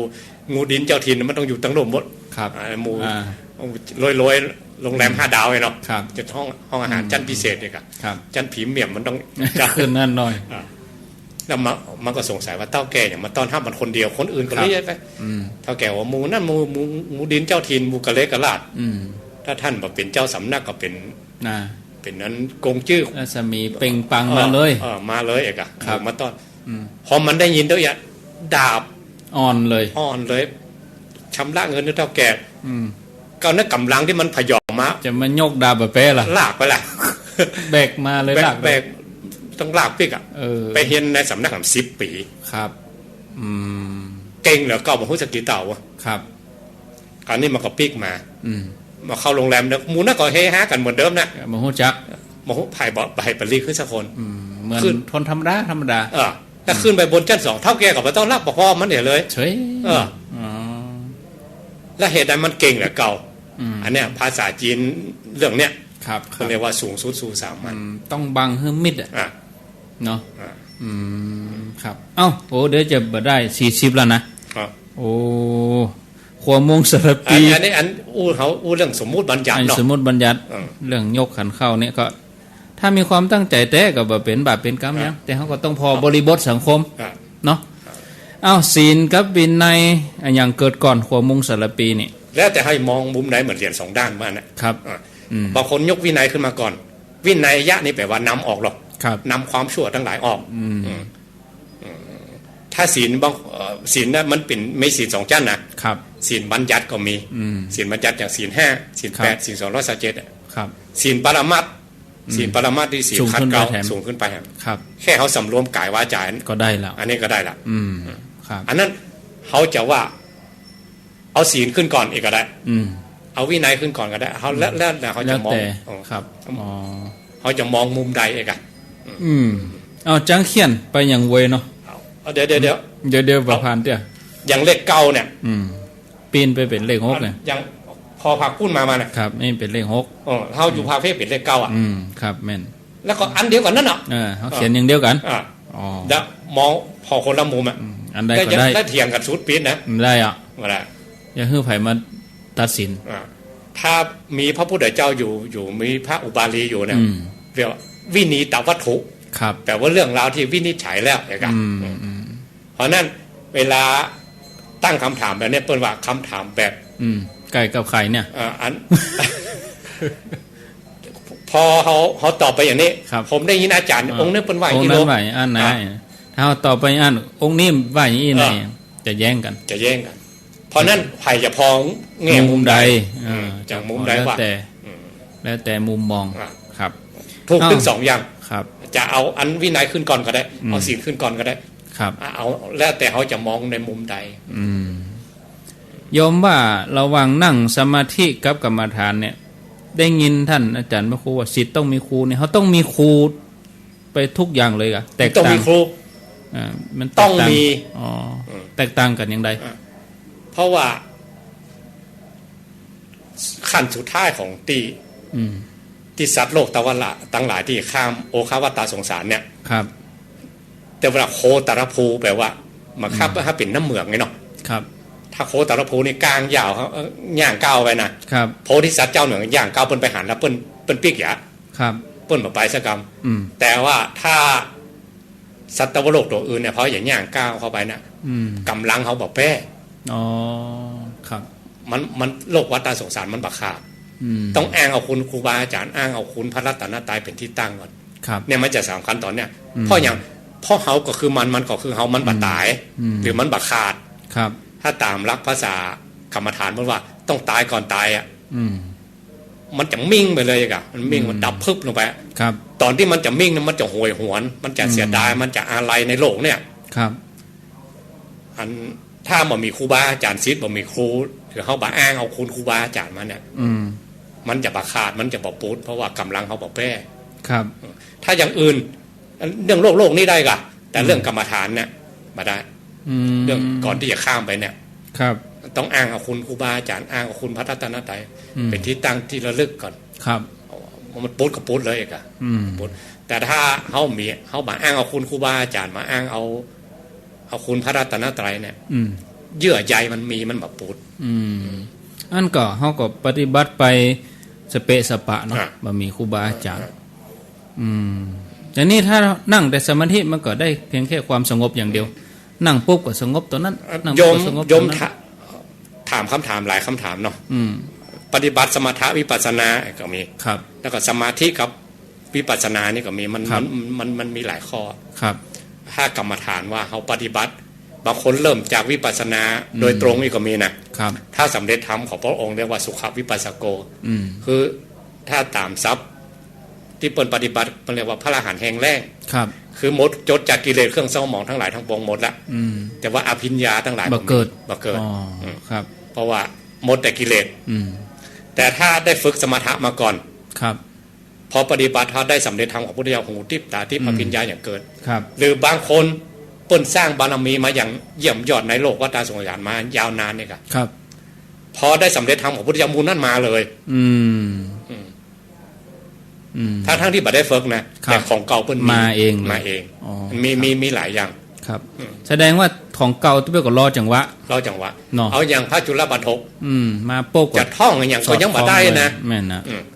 แล้วก็บัดได้ฝึกสมถะบัดได้ฝึกวิปัสสนาครับแค่เอาผ้าขาวมาลูบปุ๊บของเก่ามาหมด